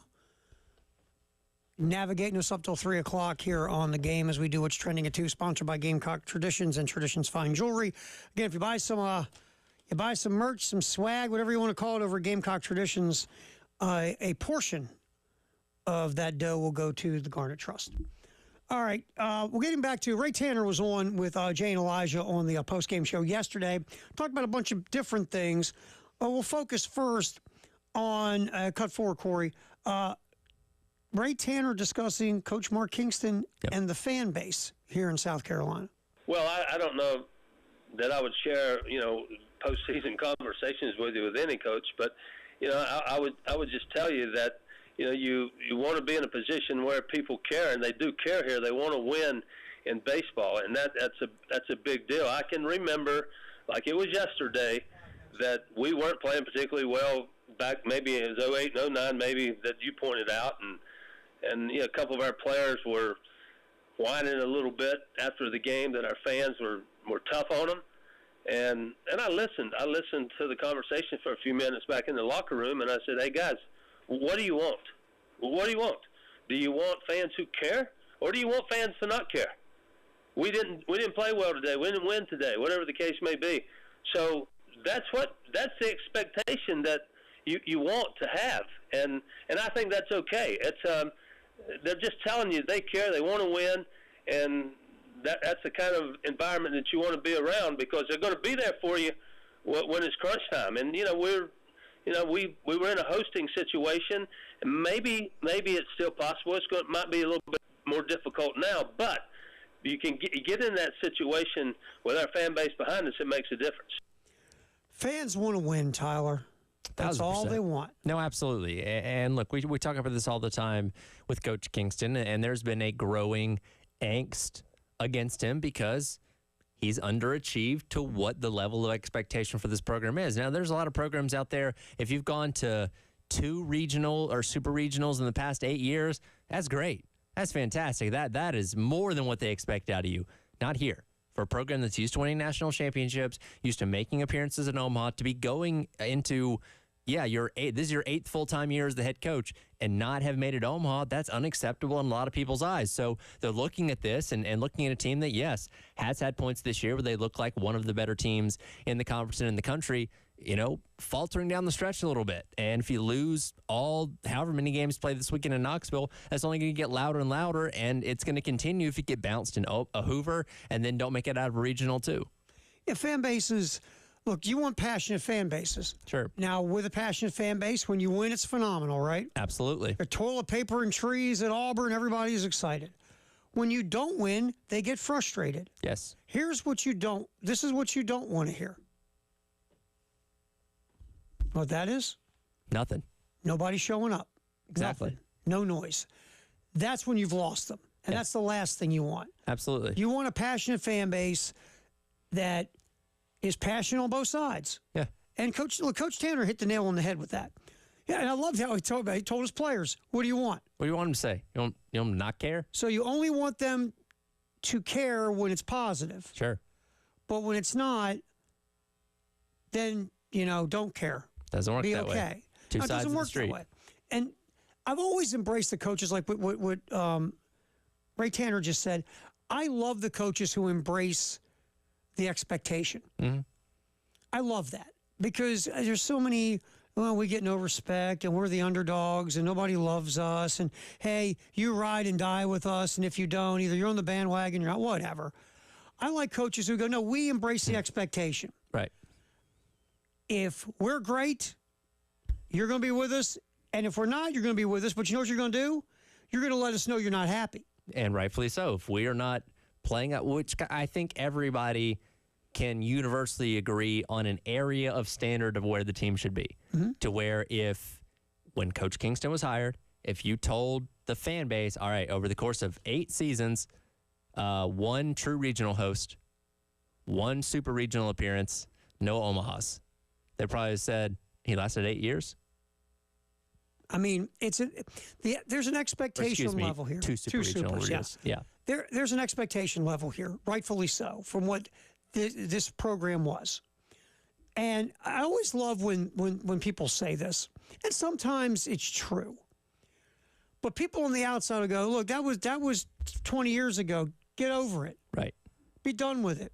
Like we all joke about Nebraska football. Of course. Because the powerhouse of the 90s. Yes. But the world has changed, and you're not going to do that again, it feels like, at Nebraska. No.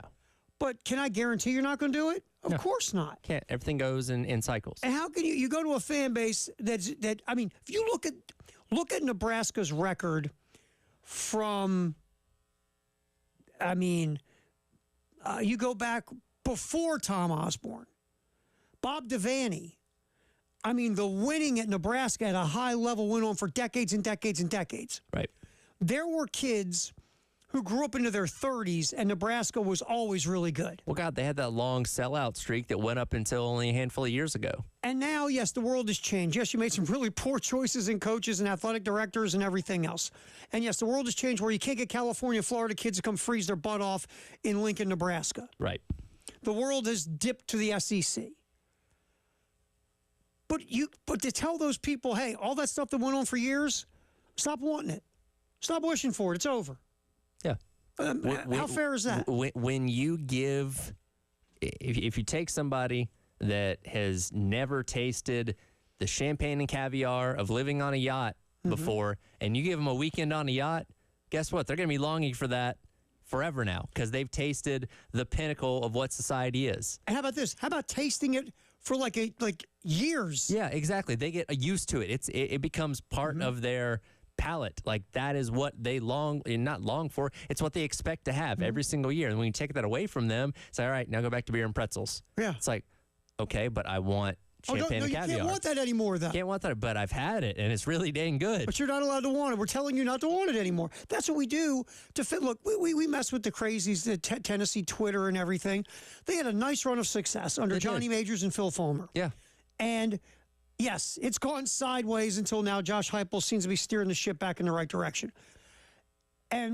But for these people, and they're kind of kooky, but you can't sit there and tell them, hey, you had this for a couple of decades. That's over with. You can't want it anymore. It's them discrediting everybody else. That's the problem. That's the problem. It's like, no, you haven't won anything in 25 years, and these schools have. Or the idea they're so delusional about where they're at. Yes. That's what drives us nuts about Tennessee Volunteers. Nobody's telling you that you can't long for the 90s. We get it. And I always think about that. Like, people, and I hear this sometimes, well, the SEC is a lot harder than it used to be in baseball. It is. Sure. But a Gamecock fan don't want to hear that. You know what they say? You're supposed to be one of the hardest teams to play. You're supposed to be one of the reasons why it's harder. Exactly. And it's not an unreal expectation because it went on here for a long time. Right. Even before Ray Tanner, they were going to Omaha. Right. So I get it. I really do. I understand. I think Mark Kingston's a good baseball coach. Yeah, and we're not sitting here saying, well, if he doesn't do this season, he should be fired. No. We're just echoing what a lot of people. I've been out to remotes this year, and people come up to me, when are they going to fire Kingston? I'm like, for one, I don't know. But two, I get why you're upset. I get why you're angry. It is, and look again. And Mark's a good guy. We've had Mark around countless times. He's on with Jay and Elijah every Monday. Right. And you talk to him off the air. He's a good guy, and you look at his record. He wins, but there's different levels of winning to expectation of different programs. Sure. And if this program having a winning record and going into a regional is not enough, your expectation is to host a regional most of the time. And that's why people, when he was hired, and I wasn't here when he was hired, but I know it was a hire that a lot of people were not overly excited about because it came from South Florida, a place that South Florida's expectations for baseball. Do people at South Florida know they have a baseball team? Maybe, maybe not. So to go from there, South Florida, to go from there, where any kind of postseason success is going to be like, hey, that's great, good for you. To here, where it's like, no, we expect you to go to Omaha 3 out of 5 years. That's different. Well, I've said this before. Maryland's got a solid baseball program. Sure. But there's no expectation level at Maryland. Right. Maryland's a basketball school. Then there's football, and baseball is whatever. They play that one good half against Ohio State every year. Yes, and then they get pummeled in the second half. But if Coach Kingston had this record, like at Maryland or a lot of Big Ten schools, sure, they'd be going, man, thank you. This is cool. You can hang out here as long as you want, man. You are for a portion of the fan base that cares about your sport, you're keeping them entertained into June, which is great. but it's not the SEC. It's not. And there's a different expectation level, and you look at the record, that would be fine in a lot of places in the country. Here they go like this. And so like, hey, we host a regional and made a super. And that was it. That's it. Yeah. So it's just different fan bases have different expectations, and when those expectations are built on realistic past performances, you understand why when those past performances aren't being replicated now, there's an issue. It's not like we're looking at Clark Lee at Vanderbilt and saying, why aren't you winning a national championship? What's up with you, man? Yeah. Like, no, the level of expectation of Vanderbilt is not the same because they don't have a history of doing that. All right. Also, Ray Tanner, when he was on with Jay and Elijah yesterday, was talking about, this will be cut 5, Corey, managing players through the mental health or the mental grind when the fans aren't happy. And the players in this world today, they all hear it. They hear the noise. They've got social media. You can't ignore it. They know. So here's Coach Tanner talking about helping the players through a tough patch when the fans are grumbling a bit. That's a great point, great question. I mean, there is angst, there's pressure that, self-inflicted in many cases, the guys that want to do well. And, I evolved as a coach. I think sometimes I don't know if intense is the right word. I don't like to think that it is, but maybe put pressure on players that was undue, that it didn't help them. This is a game, baseball is a game of failure. It just is. It will humble you. There's highs and lows, and you heard Coach Kingston speak about that a little bit this weekend. It is real, and seems like the great ones are able to put the adversity behind them quickly. They let the bad at bats, the bad plays, the bad pitching. They let it go as quick as they can, and they bounce back. So that's a real key. And there's some veteran players on our team right now, so I'm hoping that that kicks in. But they want to do well, and sometimes you do put yourself in a position that you try to do too much. But at the end of the day, you gotta try to make plays. You got to try to be in a position to be offensive or pitch really well. You can't let that negativity enter into it, and you got to play free. You really do, and it gives you a better chance to be successful. Yeah, it's one of those things. It's like, and there's Coach Tanner talking about evolving as a coach. Yep. Because a lot of the older school guys, whether it was on purpose or not, you put pressure, and it feels like today there's more of an understanding, like you play better when you play freer, right? When you play more relaxed. I mean, different guys put pressure on themselves to a certain point, maybe, but when you're like overwhelmed with pressure and angst and all that other stuff, most people can't perform, even in your regular life. Yep.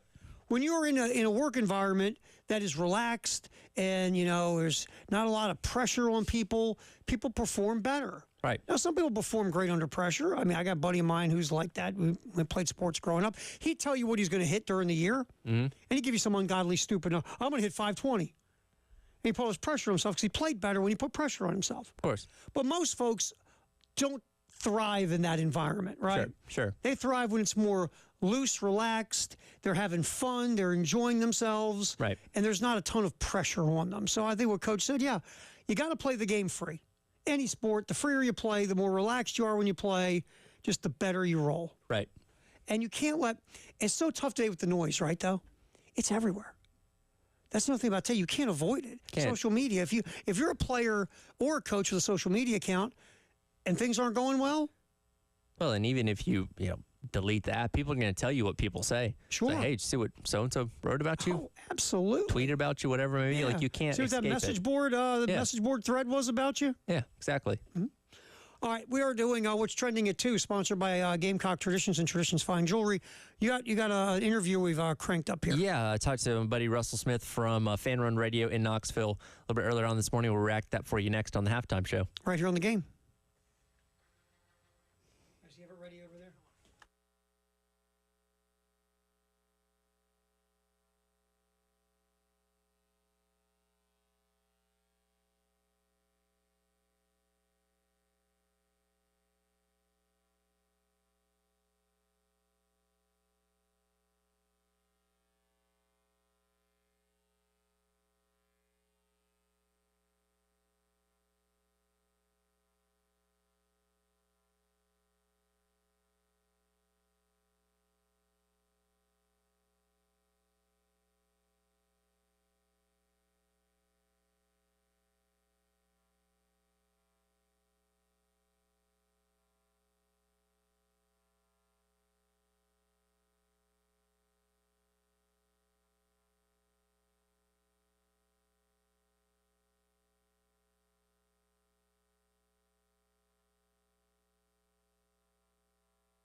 jump right into this. I'm going to intro it and then play it, okay?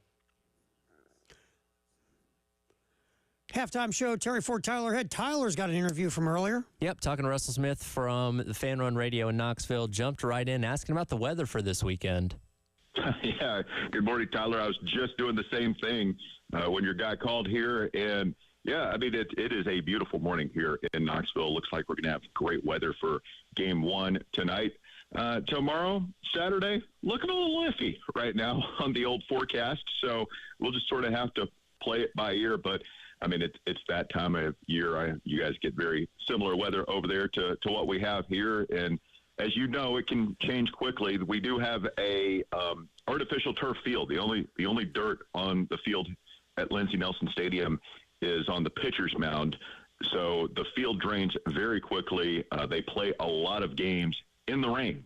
So I wouldn't be surprised if you see one of those situations tomorrow and Saturday where we have some wet baseball. But at least for tonight, it's looking good. Well, so a good start then. This Tennessee team, a couple of College World Series appearances in the past couple seasons, so everybody knew they were going to be good coming into 2024. Have they maybe even exceeded your expectations this year, sitting at number 1 going into the final week of the regular season? Yeah, they absolutely have. It's kind of weird, you know. Tennessee last year started, I don't know if they started number 1 or number 2, but the expectations were huge coming into the year. And, I mean, they did make it to Omaha, but I don't think the team was quite as good as Tony Vitello, the head coach here, was maybe expecting. And then this year it's kind of been the opposite, where they started, again, can't remember, borderline top 10, but to have worked their way up all the way to number 1 in this league, which, as you know, is I mean, I've been saying for a while, I think the SEC is actually tougher in baseball than it is in football. It's really remarkable when you consider the lack of star power as compared to teams past for Tennessee. They do have some nice players on this team, obviously, but doing it with smoke and mirrors somewhat on the pitching side of things, it's been really impressive for Tennessee, and hard to believe the season's over, don't you think, man? I mean, it feels like we just started a couple of weeks ago, and here we are getting set to head to Hoover. I know. It kind of goes by in the blink of an eye. We'll be crowning a College World Series champion in a little over a month's time here, so it really does go by quickly. Speaking of the offense of this team, they were obviously really good a season ago, but they've even taken a step forward, especially when it comes to the power hitting this year with all the home runs they've been able to hit. And again, Lindsey Nelson Stadium, a good park for hitting home runs. What's been the reason why this offense has taken a step forward in 2024? Sure. Well, I mean, you got some big names. Christian Moore, I mean, good grief, he is having an amazing season as a junior. If it weren't for Caglione and Condon down at Georgia, he would probably be a shoo-in for SEC Player of the Year. He bats leadoff for Tennessee, just unbelievable power numbers, great at getting on base, plays a really clean second base as well for Tennessee in the field. He's projected to be a first-round pick. And then the guy hitting in the 2-hole for Tennessee, Blake Burke, was a guy who really burst on the scene in 2022 as a power-hitting true freshman, and then just inexplicably went into a nearly season-long slump last year and just did not have a very good sophomore season. He was on pace to break some of Todd Helton's records here at the beginning of his sophomore season, and then just sort of went into, as I said, a prolonged funk that he never really fully broke out of. And so there was a lot of trepidation about him coming into the season, and he's been fantastic. Has had a great junior year, is playing himself into first-round consideration. And then a guy that you might have some familiarity with, Billy Amick, Clemson transfer. I believe he's from the Columbia area there originally, and he's had a terrific impact as Tennessee's third baseman. So the 1, 2, 3 hitters have just been lights out for Tennessee. Terrific power numbers, terrific on base numbers, lots of doubles from that group, and then they've gotten great contributions from the rest of the guys in the lineup as well, particularly Kavaris Tears and Dylan Dreiling, the 4 and 5 hitters. So it's been a really dangerous lineup. You mentioned Lindsey Nelson Stadium, a little bit smaller, only 390 feet to straightaway center field. Great hitters ballpark, and Tony Vitello, the hitting program at Tennessee is, it's pretty simple. Those guys are just programmed to murder the baseball. That's what they do. They try and get guys on base and then hit it out of the park, and they've been successful at that this season. Again, talking to our friend Russell Smith from Fan Run Radio Knoxville. I want to go back to something you said a moment ago, kind of smoke and mirrors when it comes to the pitching staff and kind of looking at the numbers with the 3 starters for this weekend and Stamos, Beam, and Sechrist. Looks like they kind of go with the opener option when it comes to Stamos and Sechrist, where you have Causey coming in after Stamos, which seems like the best pitcher on the entire team, leads them in strikeouts, and then you have Snead coming in behind Sechrist. So is the objective for Xander and Chris to at least get maybe 2-3 innings of work and let those other guys come in that long relief to kind of shore things up? Yeah, I think you kind of nailed it. You've done your homework, Tyler, of this Tennessee baseball team. That's weird, the piggyback thing. We haven't really seen much of that in Knoxville during the Vitello era, but yeah, they're doing it twice, and you'll see it tonight with Stamos getting the start. Tennessee played a series up at Kentucky a couple of weeks ago, and Vitello pulled him after 8 pitches in the first inning. So, and I mean, how much can you really get done in 8 pitches? It's not like he was getting completely lit up, but yeah, A.J. Causey is basically the Friday night starter for Tennessee. So I would imagine you will see him quickly. Now, there have been a handful of starts where both Chris Stamos and Sechrist have made it through a couple of times and have thrown 60, 70 pitches or something like that. So if they're cruising, Tony won't mess with it, but he is, a quick trigger doesn't even begin to describe it. I would imagine you will see Causey pretty early tonight, and the same thing with Nate Snead on Game 3 on Saturday. Those guys are, for all intents and purposes, the starters for Game 1 and 3. Then, yeah, their best starter is Drew Beam, and he'll get the ball tomorrow, and he's more your classic starter where they're hoping to get 6 or 7 innings out of him. Do we know if Chris Stamos is related to John Stamos by chance? Yeah, that was the joke. Vitello told me before the season, and he had me going with that. I mean, they're both from California, but no relation. You will not see Jesse and the Rippers in Lindsey Nelson Stadium tonight. That's unfortunate. I was looking forward to that. Would you say that with those two guys not, or your two ends of the weekend starters not being guys that are going to go too deep, would you say pitching is maybe the closest thing to a weakness that this team has? Because, again, you're number one team in the country, great on all fronts for the most part, but there's got to be some kind of weakness with this team. What would you say that is? Yeah, we nitpick a lot because, as you said, Tennessee's been to Omaha a couple of times now, and Tennessee fans want to go far, and Tony Vitello wants to go far. This team wants to go far. So, we call it a weakness, but they're, I believe, number 2 in the league in staff ERA, number 4 in the country in staff ERA. It's just kind of weird. Vitello told me before the season that if he could trade one of his hitters for another pitcher, he would do that. I think he probably still would do that. But as we've talked about, they've managed to make it work this season from a pitching staff perspective. And kind of the opposite of last year, Tennessee had Chase Dolander, who went in the first round. They had Chase Burns, who's going to go in the first round this year. He's now at Wake Forest. Drew Beam was the 3rd starter in that group. And this year they've just sort of pieced it together, found a way to make it work for them. So are they as good pitching as they are hitting?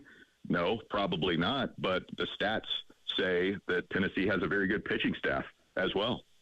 Last one for you here. Got about 60 seconds. The past couple seasons, no more than 5 losses at home for the Volunteers in Lindsey Nelson Stadium. And again, that's very much a hitter's park. Why is that place so tough for opponents to come in and win?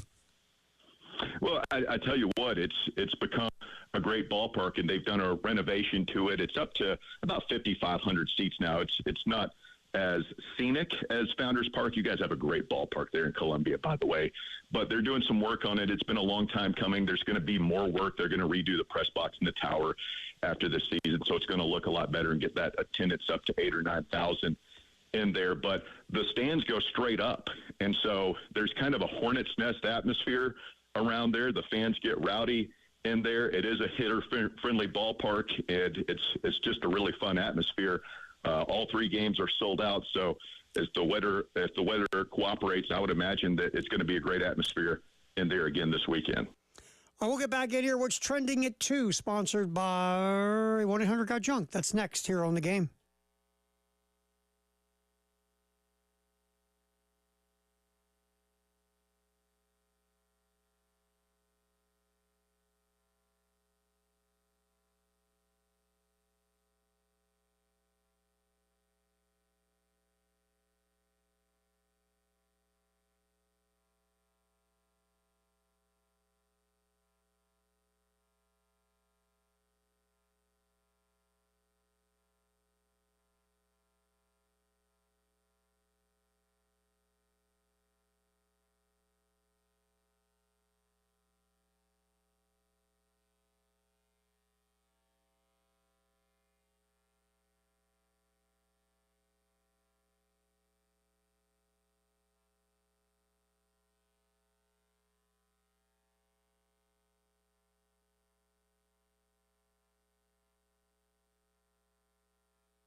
Time for the greatest day in the history of the world, which is May 16th.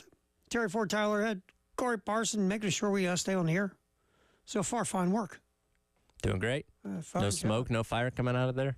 Better than when Bill went in there that time. That wasn't pretty. No, it wasn't. That did not go well. Took us a couple weeks to fix everything back. I mean, there was stuff was everywhere. Everything's sticky for some reason. It was bizarre. Very bizarre. That's why we're not going to let Gunner back in there ever again. Our greatest day in the history of the world. This day, 2019, Brooks Koepka fired a tournament record and a course record to take the lead at the PGA Championship at Bethpage Black in New York. Brooks Koepka has become that guy that nobody wants to deal with in the majors. Pretty much. I mean, he only seems to wake up for the majors. Well, he's that guy that everyone's like, does he actually like golf? Yeah. Does he care? And that was the knock for the longest time is like he put in, it almost seemed like he put in zero effort at the other things. If you weren't guaranteeing him a huge payout or major title, he's like, I'll go finish tied for 45th. I'm good. I'm not going to play in the Oklahoma City Classic. Yeah, I'll show up. Yeah. I'll get my check, but I'm gonna sleepwalk. When it's the majors, dude's locked in. Oh yeah. All right. Also on this day in 1996, Sammy Sosa became the first Chicago Cub to hit 2 home runs in 1 inning. I'm surprised it took that long. Yep. You think of Ernie Banks, guys like that? Though I don't know, 2 in 1 inning. That is quite a feat. Batting twice in an inning is tough enough. A lot of dudes are doing damage. Means you batted around. Hit a home run twice. That's it's doing something. Good for you, Sammy. On this day in 1985, some guy named Michael Jordan was named the NBA Rookie of the Year. Don't know how his career turned out, but no. Rookie of the Year in '85. Now, see, would his career have turned out even better if he got second place and he used the motivation of not winning as a rookie to fuel his anger for the next however many years? And you put a poster of the player that beat him out on his wall? I bet he won that award. He immediately gave the trophy to somebody else and said, get this far away from me as possible. And in his mind, because who would have finished second? Or who would have been the running? Well, that was with Olajuwon. Olajuwon was drafted ahead of him. Let's see. Also in that draft, give me a second, was Sam Bowie drafted ahead of him in that '84 draft? Let's see, because Jordan was third, so Olajuwon was taken ahead of him. I think Bowie was taken ahead of him too. Let's see. 1985 NBA Rookie of the Year. Yeah, who was voting? Let's see. Oh, that's the MVP award. Hold on. Rookie of the Year. Olajuwon was in second. There you go. So he probably, in his mind, came up with this false narrative that Olajuwon won it, and that was his motivating factor for becoming the greatest basketball player of all time. MJ would never, and look, I'm a Jordan guy. I love Jordan, but yeah, Jordan would never make up stuff. No, not at all. To motivate himself. He wouldn't pretend like somebody didn't say hello to him at dinner to fuel him the next day. He's like, well, he did say hello to me, but I just pretend like he didn't. Jordan, the stuff Jordan would put in his head was hilarious. I guarantee you, he put being drafted 3rd overall that year as motivation in his head. Well, without a doubt. Yeah. 1980. This was when the NBA was starting to turn. Dude named Magic Johnson, who was a rookie, he was a point guard for the Lakers, obviously. Kareem Abdul-Jabbar was out, so Magic Johnson played center in Game 6 of the 1980 Finals against the Philadelphia 76ers. I believe it was 40 points. Wow. Scored 40 points playing center. Wow.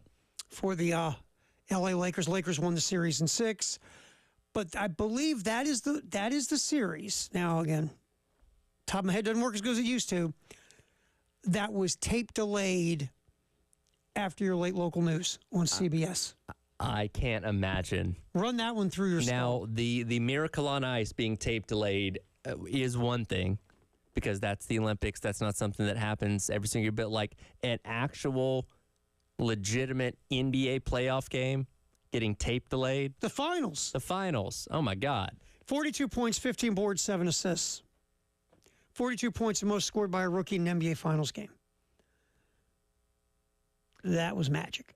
So, could you imagine in today's world of instant access to information if the NBA Finals or the World Series or the Super Bowl was tape delayed? Oh. To where you found out everything on Twitter before watching the game.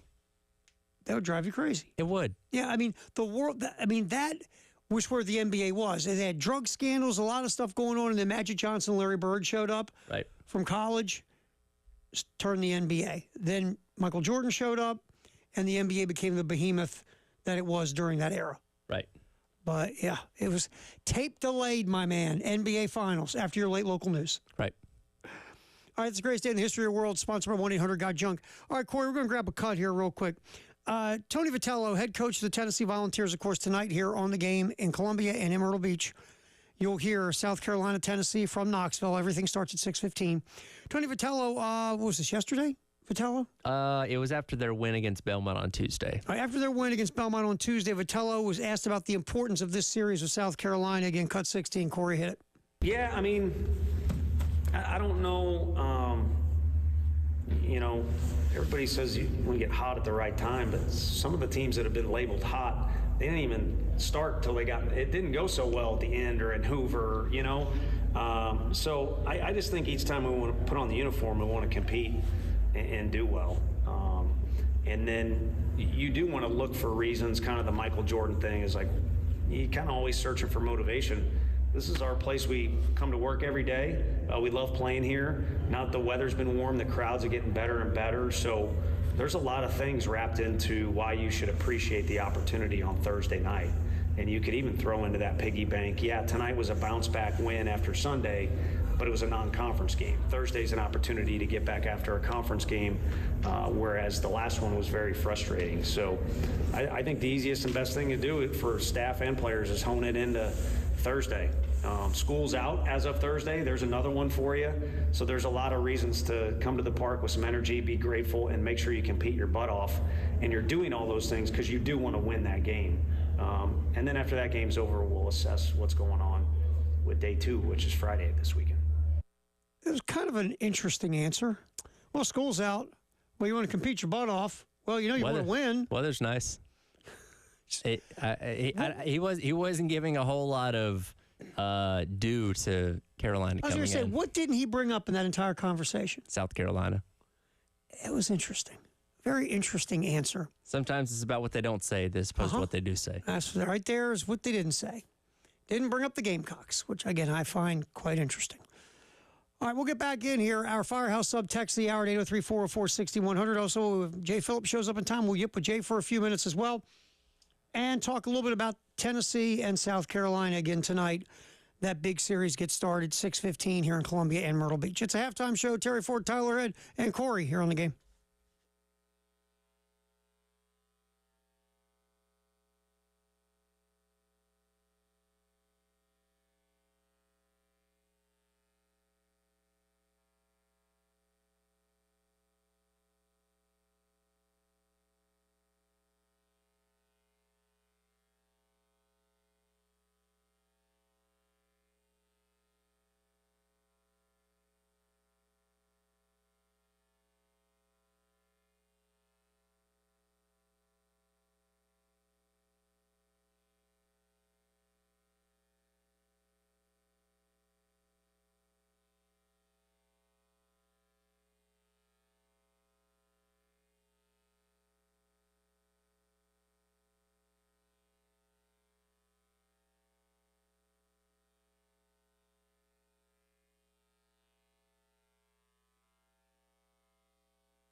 Time for our Firehouse Subtext of the Hour here on the Halftime Show. Terry Ford, Tyler Head. We'll see if our buddy Jay Phillips will show up. Corey's here. Kind of just flying the plane. Doing good. For the next few minutes. All right, what we got there on the old text line? Nameless texter weighs in and says, at this point, I think Dabo is just leaning into the non-transfer mentality and giving people material. And apparently, and I was talking about this last break, he has got a new quote out there. Apparently, the players in the transfer portal are not good enough to play at Clemson. So that's it. That's his latest thing. Caleb Williams? Not good enough. Who's in the portal? Not good enough. Not good enough? No. Don't think so? No. Apparently not. Okay. Just checking on you. Because what's his name? What was our quarterback's name last year? Klubnik. Yeah, Klubnik. He's better than Caleb Williams. Absolutely. You wouldn't have traded Klubnik for Caleb Williams. Of course not. No, that would be a no. By the way, Jaden Daniels, transfer portal quarterback. You think those guys would have gone into business for themselves on fourth down that time? Yes. It worked out so well. It did. For Miami. They're not good enough. Not good enough. Look, God love him. Go get him, Dabo. Keep giving us material. You know please. what? We appreciate it. Part of me thinks that maybe, just maybe, because he's made so much money, he's set for life, and obviously he's won his national championships. He's done everything that you can do at the college level. Maybe he is just trolling people at this point. Maybe he has a team of people like, all right, Dabo, you're going to go do this interview with the ACC network, and you're going to say this line that people are going to lose their minds about. Or he just believes what he's saying. That's also very possible. He believes that his way has worked so well that he's not changing anything. Forget everybody else. The rest of you guys can do this transfer portal stuff and this NIL mess. Not me. Not me. I mean, my way has worked very well at Clemson. Little old Clemson. Tonight, 6:15 pregame, 6:30 first pitch in Columbia and Myrtle Beach, South Carolina, and Tennessee and Knoxville. Real quick, we have our where's our poll? Our Twitter poll from yesterday, because we didn't put one. We try to put one up every day, but some days it's just don't force it. If we don't have it, don't force it.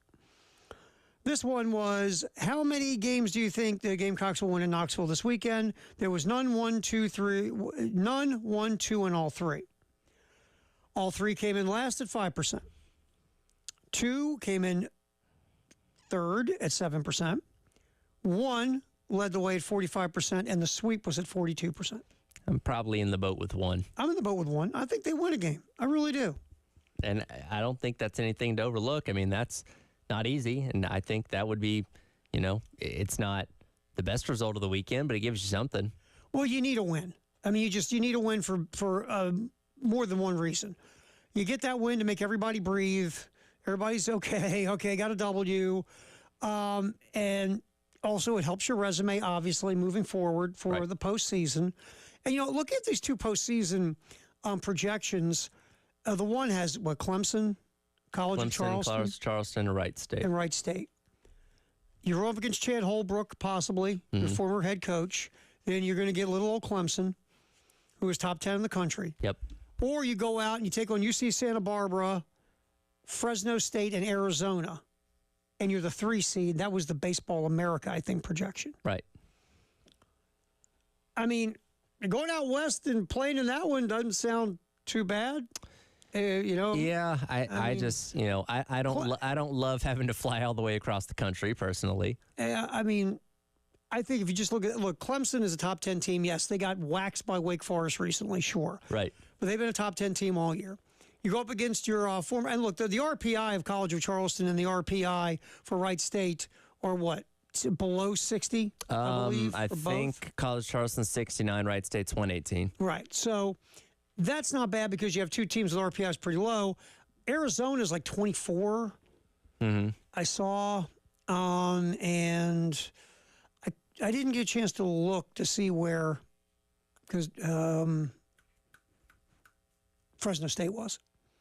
Okay. So, I mean, and UC Santa Barbara, they've won like 7 straight. Yeah. And they're trending up, but who would you rather look up out of the one, Clemson or UC Santa Barbara? Probably UC Santa Barbara. So it's just two interesting projections. And we'll see one, in the Clemson bracket, South Carolina's a 2 seed. Mm-hmm. In the bracket out in Santa Barbara, they'd be a 3 seed. But so far, right now, in the dance. And if you get a win in Tennessee, then I think you can wipe the sweat off your brow.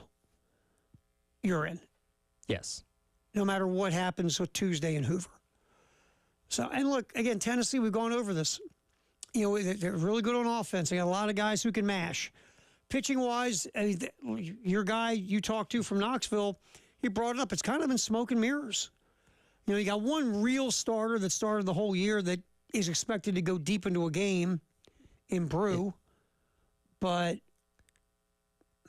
yeah, it's not ideal to have two openers. Yeah, and really like AJ Causey and then the kid Sneed, who is kind of like their high leverage piece. They move all over the place, right?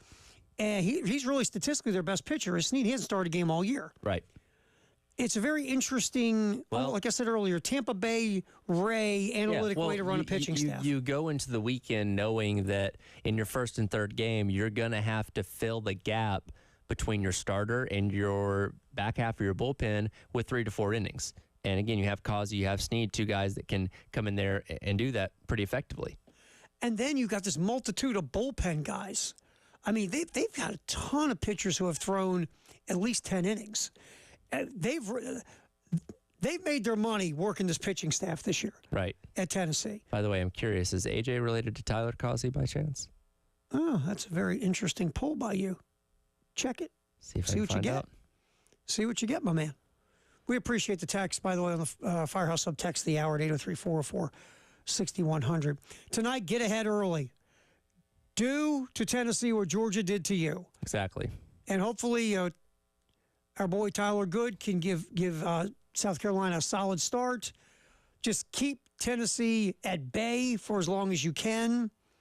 And hopefully you can hand the ball to the bullpen with some sort of lead. And then if you're leading in the 9th inning, who's getting the ball? Gary Gainey. You just go for it. You treat it like a championship game to get your W because you don't know what the weather's going to do on Friday and Saturday, especially Friday. All right, we're done. Finish history down the road. Post-game show is coming up next with Jay and Elijah here on The Game. Nice work, Corey. Nice work, Tyler. We'll talk to you tomorrow.